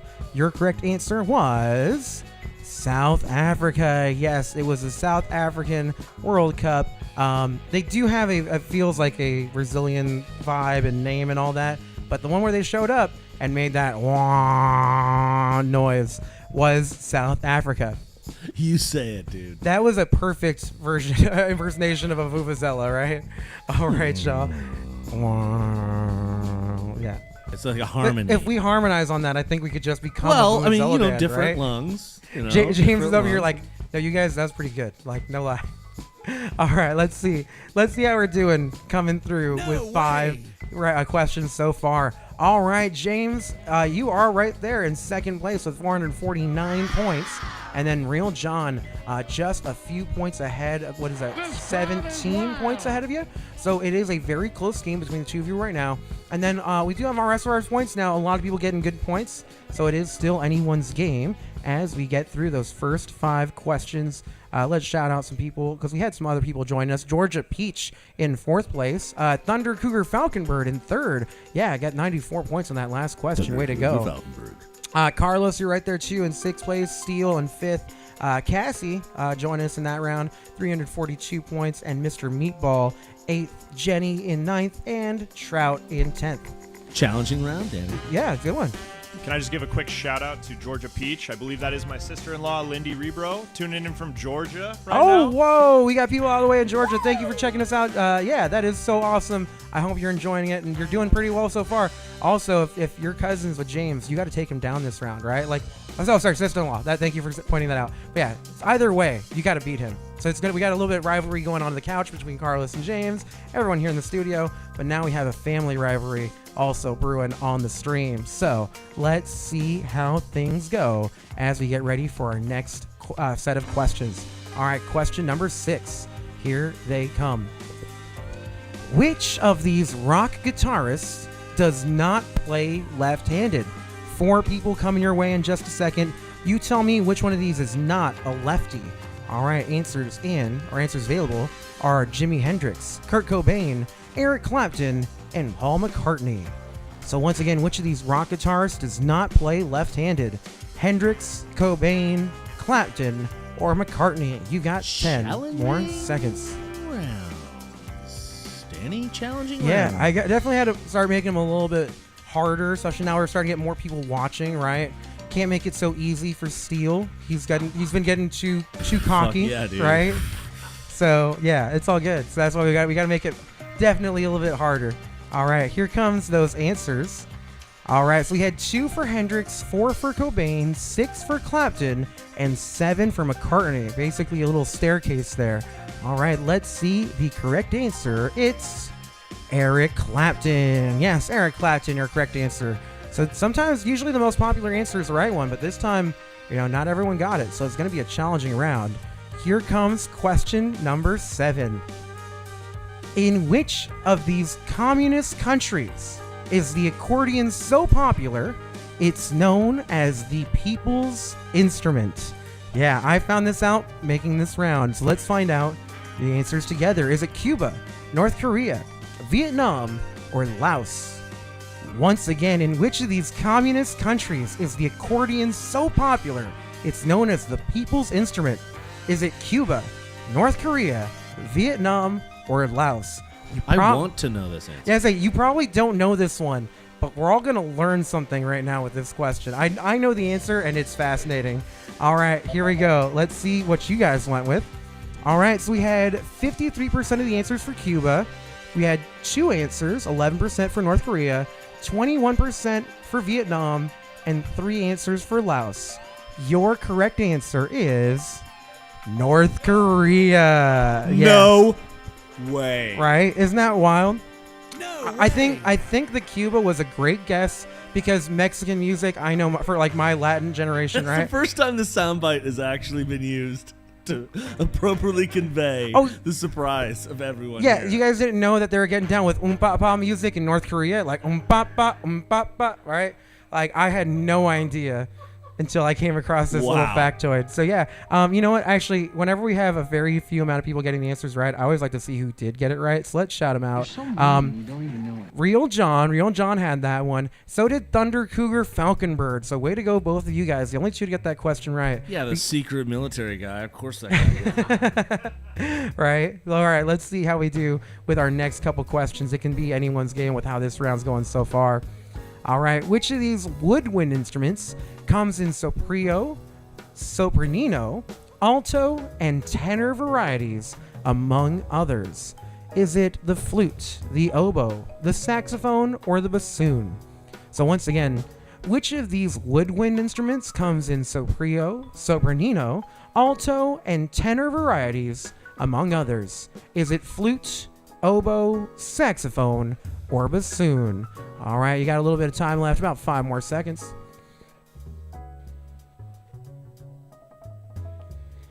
All right, answers in. Let's see what you went with. All right, another big split. We had 3 for flute, 5 for oboe, 7 for saxophone, and 3 for bassoon. The instrument we're looking for here, we talked about it a little bit earlier. Saxophone. Yes, the saxophone was your correct. Yeah, hit it. One of my all-time favorite saxophone sections. All right. Sax man. That was. Right? Oh yeah, the sax man. Let's not get into it. It's all good. No, but yeah, I mean, can never resist a good saxophone. All right, we got 2 more questions. Here we go. Question number 9. What stringed instrument does comedian Steve Martin play with his band Steep Canyon Rangers? Answers: guitar, ukulele, upright bass, or the banjo. Once again, what stringed instrument does comedian Steve Martin play with his band Steep Canyon Rangers? Is it guitar, ukulele, upright bass, or banjo? About 10 seconds left. I'd like to phone a friend, Bob. Who you want to call? Is it Ghostbusters? They might know. I was basically trying to include like at least 3 or 4 game shows. Oh, there you go. I got you. Call a friend, Bob, with the Oh. beep. I thought that was pretty good. Sometimes I'm slow on the uptake. I don't know what's going on all the time. Well, Danny, I'm keeping you sharp. And That's you're right, keeping me right? sharp. We got to keep it going. All right, let's see our answers for that one. We had 6 answers for ukulele. Ooh, thank you. We had 3 for upright bass, and we had 9 for the banjo. I had a beer delivery in the middle of that, which is always awesome. Your correct answer, he's known for playing the banjo. That's right, Steve Martin playing that banjo. All right, we have one more question for you for this round. After that, we're going to declare the biggest brass hole. All right, question number 10, and it goes like this. What is the name of this popular music note-shaped synthesizer from Japan? Yes. What Anybody is who's following my Discord, dude, you got it. what is this called? Is it the Umatone, the Automatone, the Visiotone, or the Momotone? Once again, what is the name of this popular music note-shaped synthesizer from Japan? Everybody loves this question here in the studio. It's so fun. These things are hilarious. We have the Umatone, the Automatone, the Visiotone, and the Momotone. Tell me which one it is. All right, answers are in. Let's see if you guys knew what it was. All right, we had 3 for Umatone, 7 for the Automatone, 4 for Visiotone, and 5 for I can't believe Momotone. there's this much of a spread. Folks that don't get this answer right. Oh my gosh, Danny. It is one of the Just any funniest. search anything anywhere with this response later. It's and you're just fantastic. oh my god, everything. There are some guys the on America's. Evanescence one is just so incredible. James it's has some something of to the say. greatest human achievements ever. It's Somebody so good. played Thunderstruck on one of these things. Just saying. All of them so are impressive, right? so good. Oh my god, guys. All right, now that we've talked about it a little bit, if you guys haven't seen it, go find yourselves videos of the Automatone. Yes, the Automatone is your correct answer. All right, fantastic. That answer got a huge response here in the studio. All right, let's see where we stand. We're gonna go over our top 3, and then our first place winner will be the biggest brass hole. So let's see our top 3. First up, in third place, it's Thunder Coogan Falconbird. Way to go. First time in the prize circle with 616 points. In second, it's Real John with 734 points. James is getting excited. And in first place, it's James the Beagle Boy. James and Carlos, both of them taking down a round tonight. And actually, I think too, I think that is our highest score so far for any winning round. So way to go. Our musician did take down that round of instruments. James, how you feeling right now, boss? I'm feeling awesome. I mean, that was, perfectly catered. The automaton question, that's very obscure. But It's very out. specific, very obscure. Had to have some fun with it. But yeah, so those are our standings. And then we had a lot of people doing really well. Giving it up for Turbo in 4th place that time. Carlos in 5th place, so picking up those points. You got a lot of points as we get ready for our end of the game. Georgia Peach coming in 6th place, so thank you, Georgia Peach, for playing. It's okay. Don't let James hold it over you. We had Trout in 7th place with... Let's see how many points. Oh, that I'm looking at just the question ones actually. There we go. That's the one I was looking for. Now I have the actual standings. So we had Real John. Oh, I'm looking at the multi-rank standings. Okay, there it is. So yeah, James the Beagle Boy in 1st place. Real John. Georgia Peach was in 6th place, so I didn't mess that up. Carlos in 7th. Brian actually in 5th place there. Steele in 4th. Let's see. Mr. Meatball, 423 points. Way to go, Mr. Meatball. Cassie with 409. Rounding out our top 10 was Trout with 396 points. So lots of points all around. But you know what? I teased it a second ago because I was looking at it. We've done 4 rounds. Let's see what our standings are for our overall winner. That's right. We're going to check in and see what our overall standings are. Now, it's going to do the top 3 animation. But don't worry. You still have 2 more rounds to get points. So let's see what our standings are through all 4 of our first 4 games of trivia. All right, so Carlos, I did you're not mean in to say- third place, coming out of the My first thing one. just crashed. Woo, woo. All right, and Steel, you're in second place with 2,500. Steelio. Woo. And in first place, it's Real John. Real John. Yay, woo, yay. Sorry, my soundboard crashed. Real John was one of the only people to get the North Korea question, I believe. Yeah, that's right, Real Is John. he tuning in from North Korea? That would be incredibly impressive. I would say, actually, although Real John, I like you a lot. Don't go to North Korea. You might not come back. Now, Real John plays with me here at Monday nights at Bottle Rocket, but yeah, he knows his stuff. Way to go, Real John. Yeah, he was the only one to get the that one of two people to get that North Korea question. So yeah, those are our standings through our 6 rounds of trivia. Now we do have a big point bank. Carlos and James, you guys are actually right there next to each other in the standings. So way to go, you guys. Yeah, Real John, the team name, Go See Cal. I can never not forget to say that part. Go See Cal. So yeah, let me keep looking at these standings real quick. Now again, we do have 2 more rounds where you can get more points. I'm shooting and for fourth, move up Danny. those I'm shooting for leaderboards. fourth. You're shooting for fourth. You're right I'm in there. sixth. You're in I know. 6th. You got a Close. shot at it. 2 more rounds. Just I want to target. Brian coming in at 5th place with 2,147 points. So yeah, actually just 1 point behind James there. So we do have a lot of answers in the bag. We are going to keep playing more trivia though. We got 2 more rounds coming your way. Oh yeah, and I do have to break out a sports round every once in a while. This next round, well, I like to call it, there we go, here we go. What is an Olympiad anyway? Every time they talk about the Olympics and they say, oh, this is the 37th Olympiad or whatever. What is an Olympiad? Either way, this whole next round is about the Olympics and cities where they've been hosted. So host cities and Olympic history, a little bit of everything. And whoever wins this round, well, they're going to be the gold medalist. We're going to go to our break in a second, but James, you're working up something over there. I just got to say, as soon as the round was transitioning, Carlos was like, oh, Danny, throw me a sports round. And then he got so excited until he saw Olympiad. Right. It's sports, but it's sports you might know, it's sports you might not. It's a little bit of everything. So yeah, we got a bunch of sports stuff. I did hear him getting excited, like, I want to sports something. I want to sports something. I was like, it was a monkey. It was like a monkey paw wish, right? Where it's like, oh, I got what I wanted, but not really what I wanted. You ripped it away from me. That's right. I took it away from Carlos. It's okay. You know what? I have a good feeling you're going to do well here. There's no crying. That's right. There's no crying. No crying in baseball. There's no crying in baseball. There is crying in the Olympics. There's lots of it, actually, and we're going Is to be baseball talking about in the it. Olympics? But There's definitely crying because baseball's not in the Olympics. That's also true. So you're not going to have any baseball questions coming your way this round, I think. So I can't remember. It has been in the Olympics. We'll find out together. So we have our next round of trivia coming your way in 5.5 minutes.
All right, y'all. We are getting ready for another round of trivia. 2 more rounds of trivia coming your way in the books. This next round of trivia, I did call it, what is an Olympiad anyways? Questions about the Olympics and the cities that have hosted them. Score the most points at the end of this round to be our gold medalists. That's right. We always kick off our top 3, so might as well just do it Olympic style. We're giving out a bronze medal, a silver medal, and a gold medal in this round. Now, if you haven't already, make sure you have gotten set up, get into that room. If you guys were playing the last round, it'll take you in. You'll have a good time that way. If you haven't joined us yet, make sure you hit that QR code, scan it, get into the room, or go to crowd.live and enter that code 7WZPY. That's right, it's coming your way in about 2 more minutes. So we got 2 rounds of trivia still coming your way tonight. Next week, I think we're going to mix it up a little bit more. We might have a specifically nerdy week, as it is Comic-Con week here in San Diego. I know I'm excited. If you guys are here in San Diego and you're looking for something to do, you don't have a badge during Comic-Con, you want to do something fun and nerdy, I am hosting some very specific trivias here downtown. On Thursday, I'm hosting our superhero trivia over at Bottle Rocket. And on Friday, I'm hosting a kind of more general nerdy Comic-Con edition of trivia at Lost Abbey here downtown in San Diego. Both of those start at 7:30, and both of them we're giving actually out, I think, over $600 in value of prizes. I've got sponsors from the Perfect Jean Company, and that's a really cool company that makes these really awesome jeans. And then I've got sponsors from Super 7 and Now or Never Comics, both of those really cool local spots here downtown. So yeah, if you're looking for something during Comic-Con, make sure you follow me on Instagram _money_productions. You can find out more. All right, y'all. Now, before we get to that trivia, we've got more trivia coming your way in the next minute. This trivia all about Olympic history, winners, Olympic cities, places that have hosted it, a little bit of everything coming your way in 1 more minute. This round, like the other rounds we've been playing, it's multiple choice. You're going to get those answers in as fast as you can. Faster you get the answer in, the more points you get. Remember, you want to be deliberate with those answers. Don't hit the wrong answer because you can't go back and change it. Once you get that answer in, it's locked in. Faster answers do mean more points, but you can never get those points back once you get the wrong answer. So always make sure to get your answers in the right way. All right, 30 seconds to go till we kick off this round. Gotta take a quick little refresher break.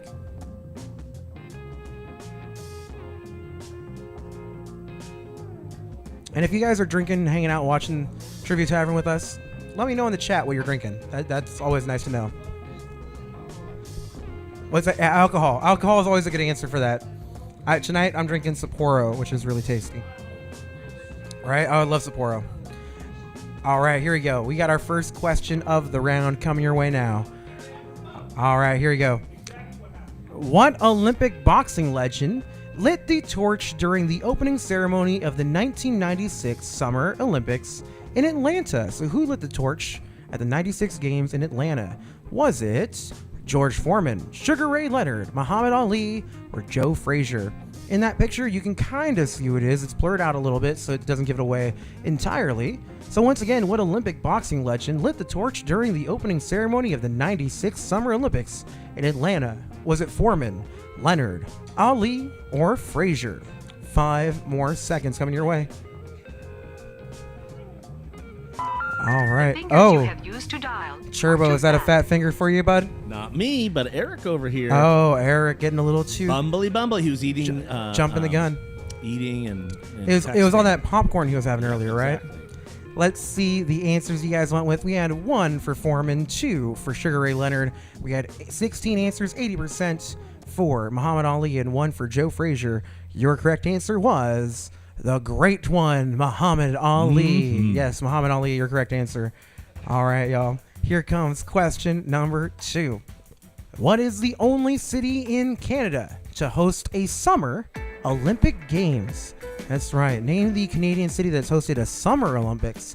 Is it Montreal, Toronto, Calgary, or Vancouver? Once again, what is the only city in Canada to host a Summer Olympic Games? Montreal, Toronto, Calgary, or Vancouver? You've got 10 more seconds to tell me.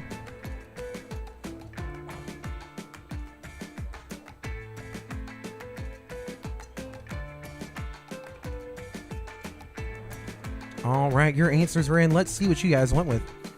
All right, there's a bigger split that time. We had 8 for Montreal, 5 for Toronto, 3 for Calgary, and 5 for Vancouver. Your correct answer this time, the only one to host the Summer Games, is Montreal. Montreal was your correct answer there. Yeah, it's one that gets a little bit warmer. I will say the Calgary Winter Games, home to my favorite Olympic story of Cool Runnings. That was a favorite Olympics of mine. Sanka, you did? Sanka, you did, man? Yeah, man. Cool Runnings is one of my all-time favorite movies.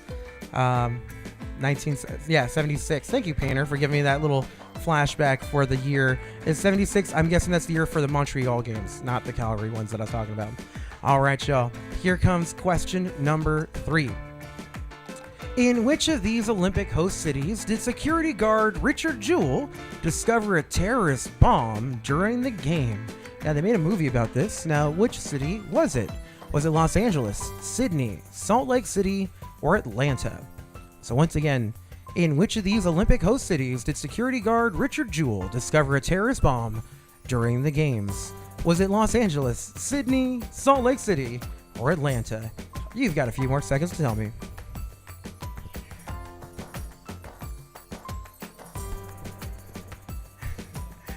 All right, answers, we got them. Let's see what you guys went with. We had 2 for Los Angeles, 3 for Sydney, 4 for Salt Lake City, and 13 for Atlanta. All right, let's see. Your correct answer here is Atlanta. Yeah, it was featured in the first question, but it was also famous for this event as well. Atlanta was your correct answer on this one. All right, question number 4 coming your way. What was the first U.S. city to host a Summer Olympic Games? These first questions have a lot to do with where they're hosted. So this question again, what was the first U.S. city to host the Summer Olympic Games? Your answers available are St. Louis, Philadelphia, Chicago, and Los Angeles. Once again, what was the first U.S. city to host a Summer Olympic Games? Is that St. Louis, Philadelphia, Chicago, or Los Angeles?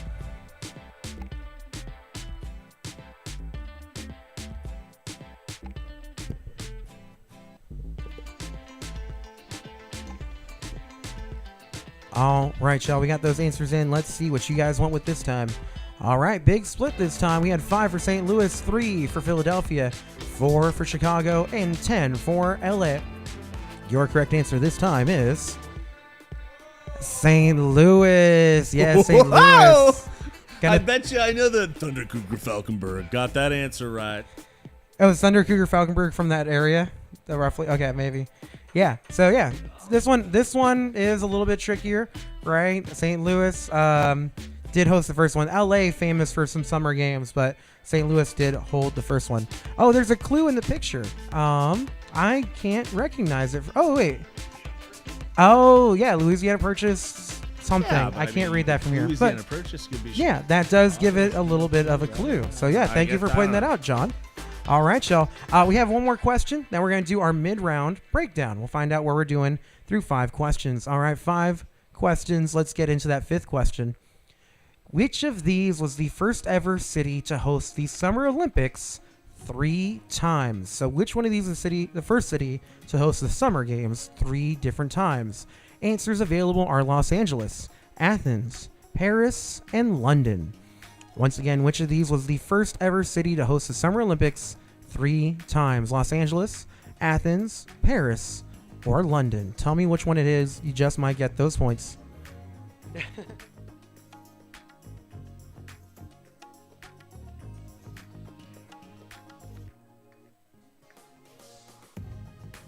Sports.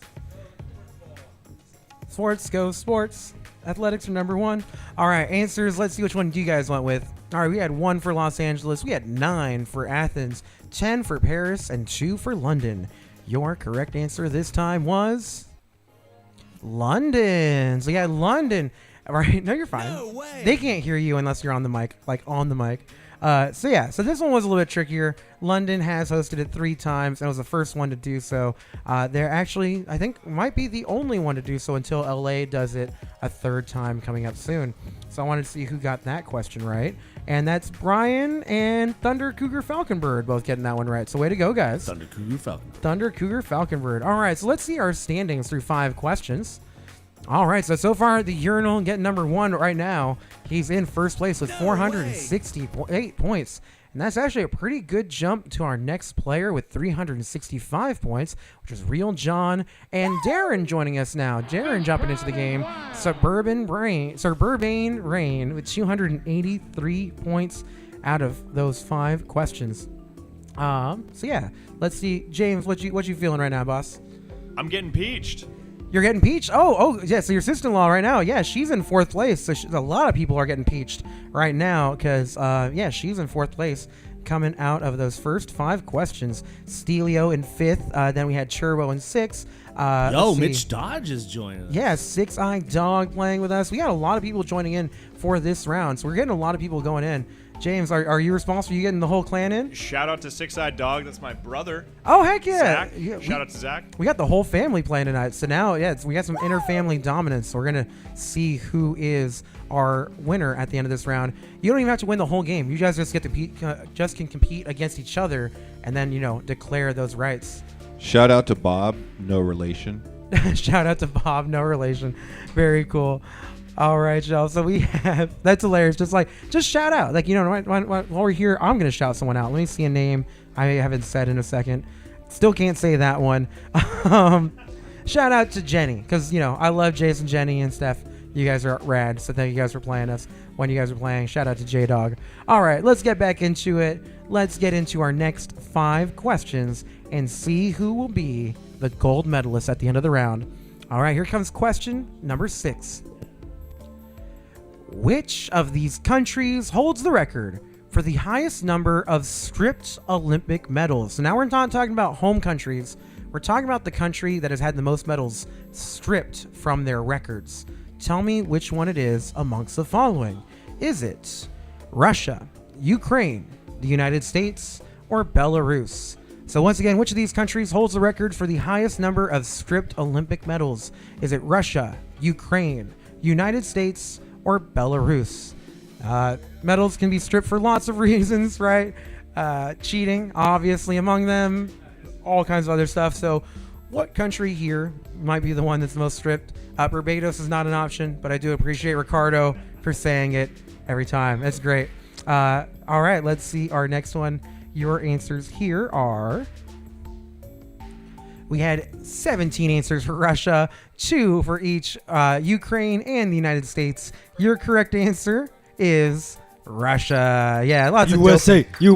USA. That's right. We're better than Russia at not getting our medals taken away. So way to go, USA. Yeah, there's a lot of doping allegation. Russia cheats. This is known, Khaleesi. Danny, do you have a number of medals that they were stripped from? You know what? There's actually a chance I do have this information. Let me see if I have a fun fact. By quite a large margin, 46 stripped medals to second place's 11. So yeah, Russia has the most stripped medals. Yeah. Just to clarify, that's most stripped medals and not most medals for stripping. That also correct. I don't think they're adding stripping to the Olympics yet, but when that happens, we're gonna be number 1 at that too. All right, right? We got more strip clubs per capita, I think, which we learned earlier means per head. So yeah. Question number 7. Sometimes it always comes full circle. Question number 7.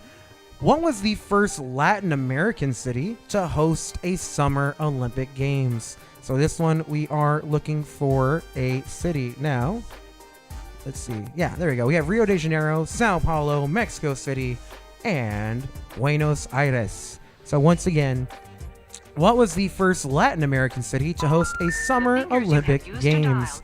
Is it Rio de Janeiro, Sao Paulo, Mexico City, or Buenos Aires? Turbo, did you have a fat finger situation back there, bud? I think we have a similar fattish finger. We have a multiple people having Yeah, situations like a there. Yeah, fat finger like a club orbit.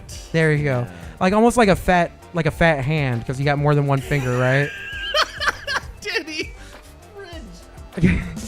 Where did it go? That's a hat trick for Danny, everybody. What can I say? When we got this many people hanging out, it's just a fun time. Class A comedy from Danny today. Here we go. 3 knock out of the park jokes, Danny. Congratulations. Give it up in the chat for Danny. I do what I can. All right, so we had answers. We had 12 answers for Rio de Janeiro. We had 1 for Sao Paulo, 5 for Mexico City, 3 for Buenos Aires. Let's see the answers you guys, or I should say, those are the answers you guys gave me. Let's see the correct answer. It's Mexico City. Yes, Mexico City was our correct answer there. So we're going to be a little bit all over the place, I think, with this round when we get to it. I appreciate Brian. He also just knows when all of these happen. So I think Brian's doing pretty well this round. He's let me know that was in 1968. So way to go, Brian. Yeah, just giving us bonus trivia. All right, question number 8 coming your way. What is the only country to win at least 1 gold medal at every Summer Olympic Games? So we're talking about a country that has won at least 1 gold every time there's ever been a Summer Olympics. Which country is it? Is it Australia, France, Great Britain, or Switzerland? I bet a lot of us were expecting to see USA up here on this list. It's not us. Once again, what is the only country to win at least 1 gold medal at every Summer Olympic Games? Is it Australia, France, Great Britain, or Switzerland? All right, you got about 5 more seconds to tell me. 40% of all people know that. All right, answers are in. Let's see what you guys went with. All right, big split this time. Once again, we had 5 for Australia, 6 for France, 8 for Great Britain, and 2 for Switzerland. Your correct answer this time is Great Britain. Yes, Great Britain. Yeah, island of many talents. They're able to get at least 1 gold medal across the board in that realm. All right, 2 more questions to go. Question number 9. Question number 9 is this. Which of these hand-to-hand combat sports is not an official Olympic event? I'm going to show you 4 hand-to-hand combat sports. Tell me which one's not an Olympic event. Is it karate, judo, Greco-Roman wrestling, or Taekwondo? Once again, which of these hand-to-hand combat sports is not an official Olympic event? Karate, judo, Greco-Roman wrestling, or Taekwondo? I don't know. 40% of all people know that. All right, our answers are in. Let's see what you guys went with. All right, we had 1 for karate, 7 for judo, 3 for Greco-Roman wrestling, and 10 for Taekwondo. Your correct answer this time is karate. Taekwondo is actually the event that we think of, but there's no karate one. Also, in case you didn't know, Ronda Rousey has a gold medal in judo. But yeah, which is just one of those funny things. But yeah, so I think we got to check in because yeah, Taekwondo is the event that you actually would see on TV. Who's the magician who came up with the right answer? I think I have an idea. It is Ryan. Yes, Ryan, the urinal who always gets number 1. He's doing really well. Brian, were you around in 1968? I don't think he was, but he did also. He wanted to add a little bit of extra trivia. So Brian apparently knows the Olympics. Let's go back to that one about how Great Britain had 1 gold medal every time. He's let us know this.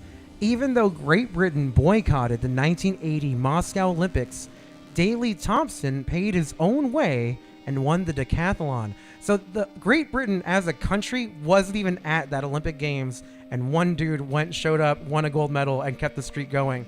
So that's really cool. Thank you for that little bit of knowledge there, Brian.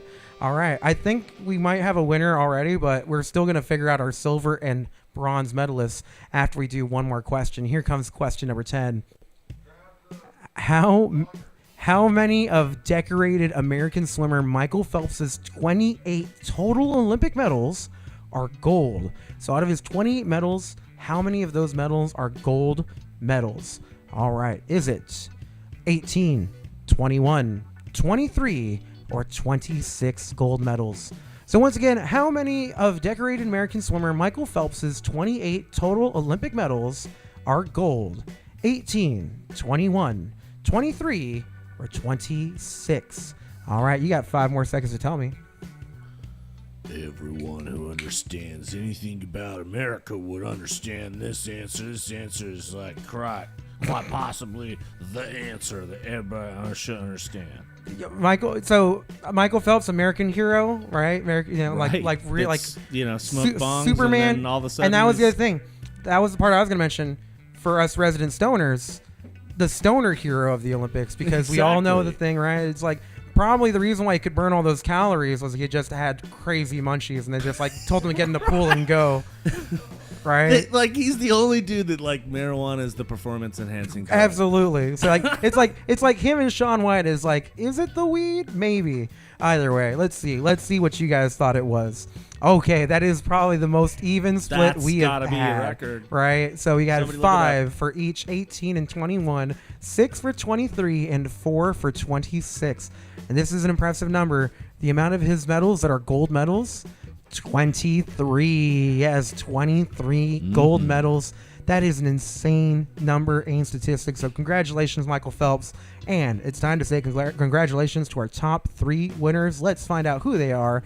We're going to give out our bronze, silver, and gold medals. So here comes our bronze medalist in 3rd place. It's Suburban Rain. Darren with 449 points. Points were lower this round. This was a tougher round. In 2nd, Real John still getting his points, 507 points. Way to go, Real John. And in 1st place, Brian with our highest score of the night. Way to go. The Urinal getting number 1 and living up to that name with 918 points. All 10 correct answers that round. So that is your category, Brian. You are a gold medalist. Way to go. Really clutched it out in that round. So that was a very, very impressive showing for Brian. So yeah, give it up to Brian in the chat. That was very cool. But we did have a lot of people getting a lot of those answers. Also, everyone here got peached, right? Looks like. Woo-hoo. We got peached. You got peached. Everybody It's got okay. peached. So yeah, shout out. You didn't get into the winner's circle, but hey, you did beat all of your family, and that's what matters. We are gonna kick it off with our last round of trivia coming your way in a second. James, what'd you think of that round? What'd you get, Beagle Boys? Where were we at? I think we also got 6-eyed dogged. You got peached. You got 6-eyed dog. The family, they're gonna be coming for you. Be like, hey, I thought you guys played this trivia with this dude. What's up? I think they're cheating off each other. If I'm gonna be fair, honest. Fair. They're sharing answers. Okay, you guys got to team up against the 2 of them for the next round. Then that's the only way to make it fair. All right, let me say something. Hey, yeah, that's right. Some battle music. All those brothers and sisters. Right. I'm gonna say hey to some other people that did pretty well that round. Thunder Cougar Falconbird. Yeah, you got points. This was a closer round too. Like this is actually, I think, really fascinating about when we play this game is that sometimes we have rounds where someone's gonna get all the answers right because they know that category. But then here, right. 5th place got 4 out of 10 correct. It was about getting them faster. So this was a place where you could really make up the points as we get ready for the last round of trivia and declare our overall winner. Just also shouting out Mitch Dodge. We didn't shout him out earlier, but Mitch Dodge playing with us on Twitch. Thanks for playing with us, buddy. It's so cool to see you. All right. I got one more round of trivia for you. And this last one, well, it's one of my favorite categories. It's not science, but it is about video games. We're calling this next one No Quarters Needed, No Quarters Given. I have a whole round of trivia about classic arcade games. Yes. Wow. Yeah. So no quarters needed, no quarters given. Waka waka waka waka waka. I love classic arcade games. I hope you do too. If you do, we are going to kick this round off in about 6 minutes. Real John did the math. 91.8 points per question for Brian in that round. So that was a very important, very impressive round as far as we've seen here at the Trivia Tavern. All right, so let's kick it off in 6 more minutes. Our last round of the game coming your way. One all about classic arcade games coming your way in just a moment. Nice. You got it, dude.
That's my current feeling. Saving soundboard bites. Yeah, no, we're having fun with it. I love the soundboard.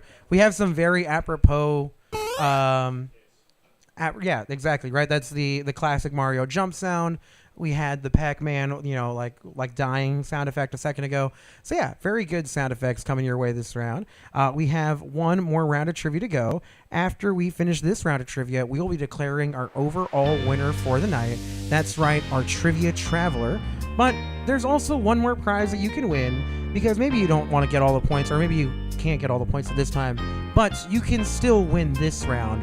Whoever has the most points at the end of this round of trivia, well, we're going to call you the King of Kong. That's right, the King of Kong coming your way. It is a reference to a documentary. If you guys haven't seen it, it's fantastic. But yeah, so King of Kong is on the line. Now, the way to be the King of Kong, you want to have the most points at the end of this round. The way to get the most points, every question will have a multiple choice answer. Faster you answer, the more points you get. And at the end of the round, whoever has the most points will be the winner. But don't forget, we do talk about the fat finger all the time. That's because it happens. Sometimes you get too excited, or maybe you see an answer before you actually really process it. You want to hit that button, and then you are locked in. You cannot get those points back. So be careful. Make sure you get those right answers. Arcade games. How do you guys feel about arcade games here on the couch with us tonight, Beagle Boys? Feeling all right. Played a good bit in my day. Obviously not as much do as you have a favorite 1990 or 1968 here. Right. Do you have a favorite arcade? It doesn't have to be a classic one. Just a favorite arcade game. What's the one? It's the red and blue gun. Time Trials. Time Crisis. Time Crisis is one of my all-time favorite games of all. Yeah. I'm a big Galaga guy myself. Galaga's a great one. Galaga's a fantastic one. So it's probably not surprising to anybody that I loved arcades when I was a kid. I still do if I get the chance to go. And so you'll catch me playing pinball every time I'm over here at Bottle Rocket. I love doing it. I might be so Coin Op is going to be doing some stuff during Comic-Con. I might swing by. It's going to be a crazy week for Comic-Con week, so who knows what I get up to. Like I mentioned, the games I'm running. But yeah, I'll definitely try to come by.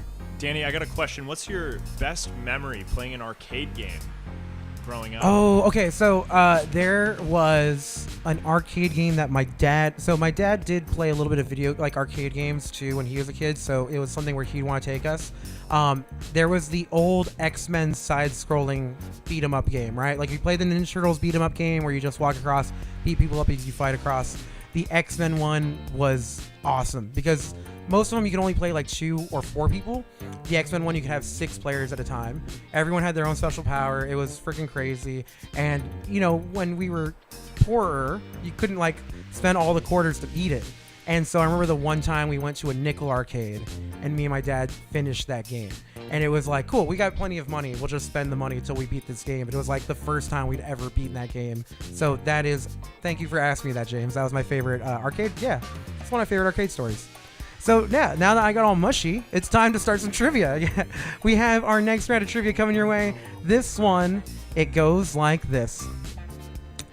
Players have been sweating their way to high scores on the interactive arcade game Dance Dance Blank since 1998. That video is not loading, but you guys know what we're looking for. Is it Dance Dance Superstar, Dance Dance Revolution, Dance Dance Mania, or Dance Dance Champion?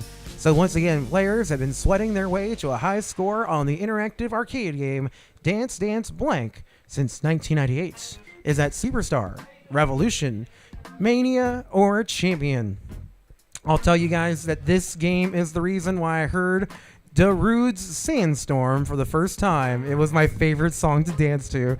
Here come those answers that you guys went with. We had 100% of the answers for Revolution. That's right, it is a Dance Dance Revolution. Dance Dance Revolution. Oh, Mitch Dodge also giving us some of his favorite in our chat. Hands down was Cruisin' USA. Cruisin', one of the all-time greatest arcade games. I do love that one. But also mentioning Police Trainer and Pump It Up. I want to talk about one other one. I don't even remember what it was called. I think it was called Beat Star. And it's funny because I was obsessed with it as a kid. And now, like, it was like Dance Dance Revolution, but it was for DJing. And now I actually DJ weddings. So that's kind of like a fun full circle moment. Like, I played a lot of DJ video games before I was like, oh, I can do this for a living. Cool. Rad. All right. Question number 2. Netflix's Stranger Things featured the arcade game Dig Blank as a plot device in its second season. Now, I said all of our questions are multiple choice. This one is actually a type in the answer one. So you're going to type in your answers when I open up for you in just a second. So let's do it again. Netflix's Stranger Things featured the arcade game Dig Blank as a plot device in its second season. All right, your answers are now open for you. You only have 25 seconds this time. So what is the name of that arcade cabinet? Netflix's Stranger Things featured the arcade game Dig Blank as a plot device in its second season.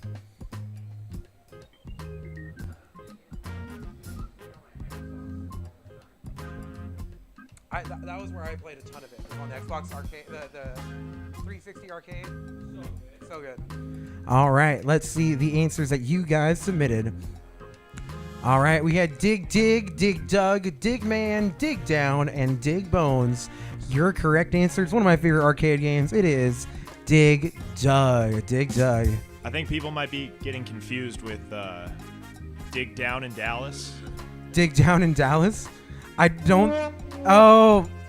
Bad joke. It's a bad joke. I it's a said bad it. Joke. No. It was one of those things. I had to say the whole thing all together. One time, this has happened to me before when we used to do like submitting your trivia names for digital things, where I thought somebody's name was her first name was Jenna, last name Talia, but then I said it's Jenna Talia. Like yeah, I was like oh you got me to say that. So thank you. Oh, and then Mitch pointing out the Simpsons one. That's another one of those great beat 'em up games. That one was super hard too. Spent a lot of quarters on that one. Yeah, that's another all-time Mitch, great one. Chat in YouTube, bro. No, see, okay. I got both my chats running, so I can see them. Chat in YouTube. It's all good. All right, question number 3. What style of race car do players drive in the arcade classic Pole Position? You're going to see a handful of different types of cars. Are they drag racers, Formula 1 racers, stock car racers, or Indy car racers? You can kind of tell, but it is pixelated. Once again, what style of race car do players drive in the arcade classic Pole Position? Is that a drag racer, Formula 1, stock car, or Indy car racer? All right, you got about 5 more seconds to tell me. Did you go too fast? James letting us know he had a jump the gun situation. Well, let's see what you guys went with. The fingers you have used to Yeah, dial sometimes it are does too fat. happen. I see Mitch also pointing out he might have gotten that one wrong. So let's see what happens. We had 1 for drag racer, 12 for Formula 1, 2 for stock car, and 3 for Indy car. Your correct answer, it is a Formula 1 car. Yes. Oh, so James, you redeemed it? Jumping the gun worked. That's right. So actually, you just got a lot of extra points. So sometimes you just got to get those points when you feel that gut feeling. All right. let's go. We got 2 more questions before the mid-round breakdown. The 1991 sequel to the beloved Teenage Mutant Ninja Turtles arcade game was subtitled Turtles in Blank. So what was the subtitle to this Ninja Turtles game? Is it Turtles in Time, in Space, in 3D, or in Trouble? Once again, the 1991 sequel to the beloved Teenage Mutant Ninja Turtles arcade game was subtitled Turtles in... Was it Turtles in Time, Turtles in Space, Turtles in 3D, or Turtles in Trouble? Mitch with another great right answer. Turtles in Hawaii. I would definitely play that game. All right, let's see what you guys went with. All right, we had 7 answers each for Turtles in Time and Turtles in Trouble, and 2 answers each for Space and 3T. Let's see your correct answer. That would be Turtles in Time. Oh, Turtles in Time. I almost hit the wrong button. I did hit the wrong button, but Turtles in Time. Big Apple, 3 a.m. That was another one of my favorite games. All right, one more question. We'll do our mid-round breakdown. Here comes question number 5. Which of these is not one of the contestants battling it out in the popular Street Fighter II arcade game? So which one of these characters is not a character in Street Fighter II? Is it Good question. Guile, Johnny Cage, Chun-Li, or Zangief? Once again, which of these is not one of the contestants battling it out in the popular Street Fighter II arcade game? Guile, Johnny Cage, Chun-Li, or Zangief? When I say it again, I think I'm going to do it like the way they do it in the video game. All right, so we got our answers coming in. All right, I'll read that one more time. Which of these is not one of the contestants battling out in the popular Street Fighter II arcade game? Is it Guile, Johnny Cage, Chun-Li, or Zangief? Answers that you guys... Oh, thank you on the Hadouken. Answers turned in. We had 5 for Guile, 6 for Johnny Cage, 2 for Chun-Li, and 5 for Zangief. Your correct answer. One of those is from a different fighting game. It's Johnny Cage. Johnny Cage, famously of the Mortal Kombat video game series. All right, 5 questions down. Let's see our standings through those first 5. All right, Thunder Cougar Falconbird, you're in first place. Way to go. 379 points as we go through those first 5. And then 6-Eyed Dog. James, your brother's in second with 350 points. He taught me how to play Smash Bros. He is a video game nerd through and through. All right, see, Love him. it sounds like we would get along famously then. Yeah, because like Smash Bros. Was one of my all-time favorites as well. Steel in third with 348 points just behind him. And then we also, James, you're right there too in third with 348. 340 points for Darren. We had the name that I'm, the P Palace. I'll leave it at that. In 5th place. Let's see some of our other standings. I want to shout you guys out. Thank you guys for playing. There we go. Yeah, so then we had Mitch, you're in 7th with 269. Nice.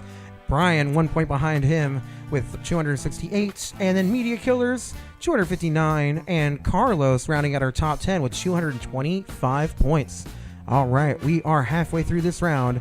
We have 5 more questions to go. Fun will now commence. All right, question number 6. Players selected from a variety of bounty hunters in the Old West-inspired arcade game Sunset Blank. So fill in the blank with one of these words. Is that Sunset Bounty, Sunset Riders, Sunset Cowpokes, or Sunset Six-Shooter? Once again, players selected from a variety of bounty hunters in the Old West-inspired arcade game Sunset Blank. Is that Sunset Bounty, Sunset Riders, Sunset Cowpokes, or Sunset Six-Shooter? Deep cut, Danny. So, if we talk about this game, there was a difference between the Sega and the Nintendo version, right? Where each one had its own, like, right? Which did you have a preference, Sega or Nintendo? Well, I had the Master System first. Oh, actually, okay. Before I had a NES, So, and then like just months later though. The Sega one only let you pick from 2 of these characters, whereas the Nintendo one you had 4, but they had I never different played levels. This because my friend did in front of me, and I said, "Wow, dude, I am." This not is playing one of that my game." favorite games, but it is tough. Answers you guys went with. We had 4 for Bounty, 11 for Riders, and 2 for Six-Shooter. your game name is. Those are the Sunset Riders. Yes, Sunset Riders. And that's exactly it. When you would pass a level, you would get a yeah kind of sound effect. It was the best part. All right, question number 7. Which of these was not one of the radioactively mutated monsters featured in the original Rampage? Wow. You're going to see 4 monsters. Tell me which one was not one of the characters in Rampage. Is it the gorilla, a wolf, a lizard, or a lion? Once again, which of these was not one of the radioactively mutated monsters featured in the original Rampage? Was it a gorilla, a wolf, a lizard, or a lion? The premise of Rampage, you would be one of these monsters that would grow to ginormous sizes, and you would smash buildings and, eat the people who were inside them. Danny, I had chicken pox when Rampage came out, and I'm telling you, man, I played. Well, of course, it was a pox party, right? So Right. we had like 3 or 4 of the kids playing Nintendo, and I thought I was living in dreamland. And this happened to be the popular game when I had chicken pox. Wait, that's hilarious. I'm like, wait, Bro, like I played so many hours of this You were game. It was describing something so that I've dumb. only ever seen in South Park. I did not know that was a real thing. Like, legitimately, like, okay, cool. Well, I went to college with those guys, right? Okay. Oh, Like, yeah. I was a freshman when they were a senior. You're Like, talking we the were South Park passing guys. around Jesus and Jesus versus Santa Claus on VHS through the dorms. Yeah, it was That's crazy. why. Okay, we're gonna have to talk about that Yeah, sometime. anytime, That's bud. hilarious. All right, let's see the answers that you guys went with. All right, we had 5 for lizard and 12 for lion. So you guys do turn in big monsters in that game. A gorilla and wolf are among the correct monsters. The other one is lizard, meaning lion. You do not turn into a lion. There's no playable lion in Rampage. All right, we have just 3 more questions to go. Question number 8. Now for this one, I'm actually looking for a state. What state is home to Galloping Ghost Arcade, the largest video arcade in the U.S.? Is that in Illinois, New York, California, or Florida? Once again, what state is home to Galloping Ghost Arcade, the largest video arcade in the U.S.? Illinois, New York, California, or Florida? Oh, really? That is fucking cool. I bet. Oh, I'm sure. Steel apparently was just there in June, and he was saying, like, oh, you would get a kick out of it. So, yeah, I got to go. Now, answers. We had 7 each for Illinois and Florida, with 2 for New York. Your correct answer this time was Illinois. Yes, Illinois. Of course, a great arcade like that, it's got to be somewhere in the Midwest, right? All right, 2 more questions. Here comes question number 9. Now, for this one, I am looking for a year. In what year did Atari release the arcade classic Pong? Yeah, I had to make this round a little hard. So, what year did Pong first release? Is it 1970, 1972, 1974, or 1976? This one is a little bit of a fastball, right? It's not meant to be easy, but maybe you might have a good idea of when that first version of Pong came out. Was it 1970, 72, I think 74, everybody's gonna be really surprised. or 76? Yeah. So let's see our answers in a few seconds. All right, answers are in. Let's see what you guys went with. We had 3 for 70, 4 for 72, 8 for 74, and 1 for 76. Your correct answer here is 72. Yeah, it just turned 52 years old. Pong, 52 years old, 72. All right, we have our last question for the round. After this, we'll declare our King of Kong, and we'll also find out who our trivia traveler is. All right, here comes our last question of the night. What was the nickname of real-life off-road racer Ivan Stewart, featured in the arcade classic Super Off-Road? And if you see that picture, that is what the game board looked like for Super Off-Road. You have to speak. That's right. Now, what was the nickname of Ivan Stewart, who was featured on that game? Is it Iron Man, Madman, Hurricane, or Hot Rod? Okay. Once again, what was the nickname of real-life off-road racer Ivan Stewart, featured on the arcade classic Super Off-Road? Was it Iron Man, Madman, Hurricane, or Hot Rod? Turbo, take it away. Okay, so Eli at Bottle Rock. At Bottle Rock, yeah. So he took away my Ghostbusters game because the Slimer was really loud and wouldn't stop being loud. So I get it. I understand. So now I've said, hey, dude, Ivan. Oh, this game, right? This game Yeah. is the it's like the 3 wheels. It's one of the most iconic cabinets if you've ever so seen it, good. because it has that center wheel and the 2 wheels on the side. Yeah. 3 people play it at one And time. Coin Op used to have it. Yeah. And they took it away in the remodel or whatever, and now no one in town has it. This is one of those like iconic cabinets because you just saw it with the 3 wheels if you ever seen it. So let's see so good. if you guys have seen it. Now answers, we had 6 for Iron Man, That's a 2 good for spread, Madman, 5 for Hurricane, and 3 for Hot Rod. Your correct answer, Ivan Stewart, better known as Iron Man. Yes, Iron Man was your correct answer for that one. So it ended up being a challenging round, right? So now we're going to declare really our good. top 3 and our winner for this round. Well, you will be the King of Kong or Queen. You can be the Queen of Kong too. So let's see. Team number three, Mitch Dodge. Hey, Mitch Dodge came back from 7th to take 3rd place. Way to go with 622 points. Thunder Cougar Falconbird 1 point ahead. Eric here in the studio. And in 1st place, it's Steelio. He did get a round by the end of the game. Steelio taking down that round. And then let's see the rest of our rankings. Let's find out who's doing how well. In 4th I told you I'd be climbing. In 4th place, P Palace. I still can't say that name. I just don't want to. That's okay. Yeah, Good it's all job, good. good job. Yeah, it's all good. But you got 4th, so way to go. Way to clutch in. Way to come back and get those points and get 4th Pulling place. up the quintuplet. Yeah. Turbo, you got 5th that round. Way to go, Turbo, in 5th. James got into 6th place, and you edged out your brother, right? So let's see. Yeah, by Pause. 3 points. So what, you have anything you want to say to your brother right now?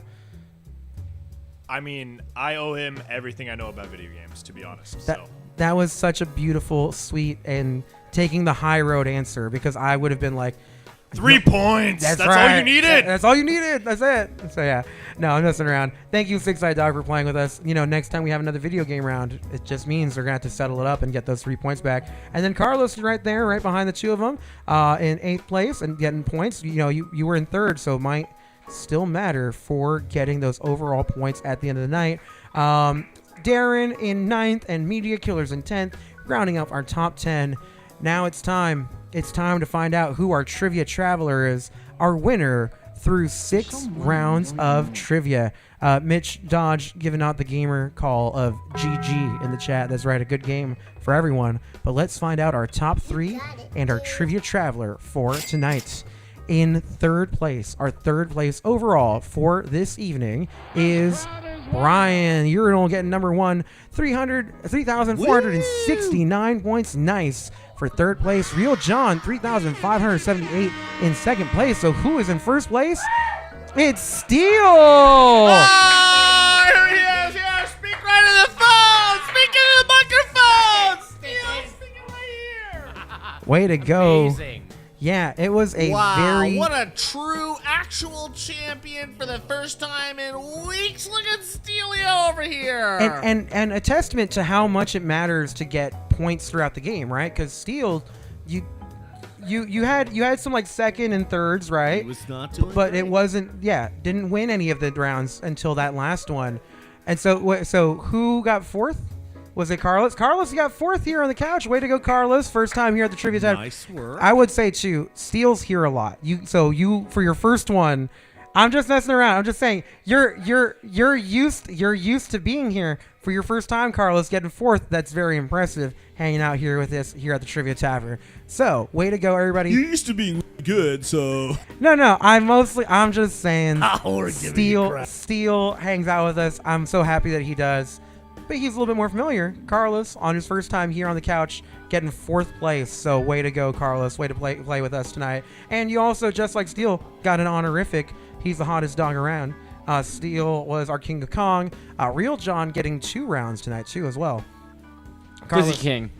That's right, the Glizzy King. You are the first person, too, to take the title that we gave and then be like, that's cool, but I'm going to go with this one. Glizzy King, I like it, yeah. Danny, you got the Glizzy King and the biggest brass hole That's on the right, couch. on the couch, right? Live. Live. So I want to say thank you so much for the Beagle Boys coming out and playing with us here on the Couch Night. I had a lot of fun. Thank you to your family as well for hanging out and watching with us. You guys can all bicker about, who did well, who beat who in Danny, that I have game. a report. I have something. Oh, what's up? What's up? What we got? Danny, as much as you bloviate about all of us, I need to bloviate about you. You are an incredible trivia master. Amen. Let's give it up in the chat for Danny and here at the studio. I appreciate it, truly. I have so much fun hosting this show for you. I love doing it. Just don't bloviate me too much or else I might cum laude. Nice response, tutor. You said it. I'm like, you said that word too many times for me to just leave it there. Hey guys, I have so much fun doing this. I hope you guys had a good time. Real John with a nice in the chat. Hey, thanks to everybody in the studio as well. Thanks guys, everybody. You've been great. Thank you for as we log participating here off, live. I do want to remind you guys, if you're not following me on Instagram, you're gonna know all of our updates about when we're going live. That's gonna be at duck_money_productions on Instagram. And make sure, if you're not already following, liking, subscribing to the YouTube channel or the Twitch stream, that you do that so that way you can play with us every Tuesday night here at 7 o'clock. Next week is going to be the week after Comic-Con, so I might go a little bit nerdier because I'm going to be definitely in a nerd space this weekend, but we'll see what happens next week. With all of that said, it's time to call it a night. So as I like to say when we call it a night here, Wundle plus Wundle equals Toodles. I'll see you guys next time.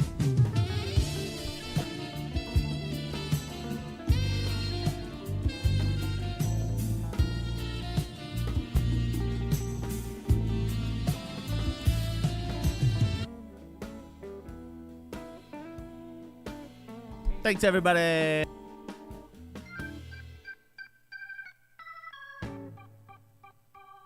Thanks, everybody.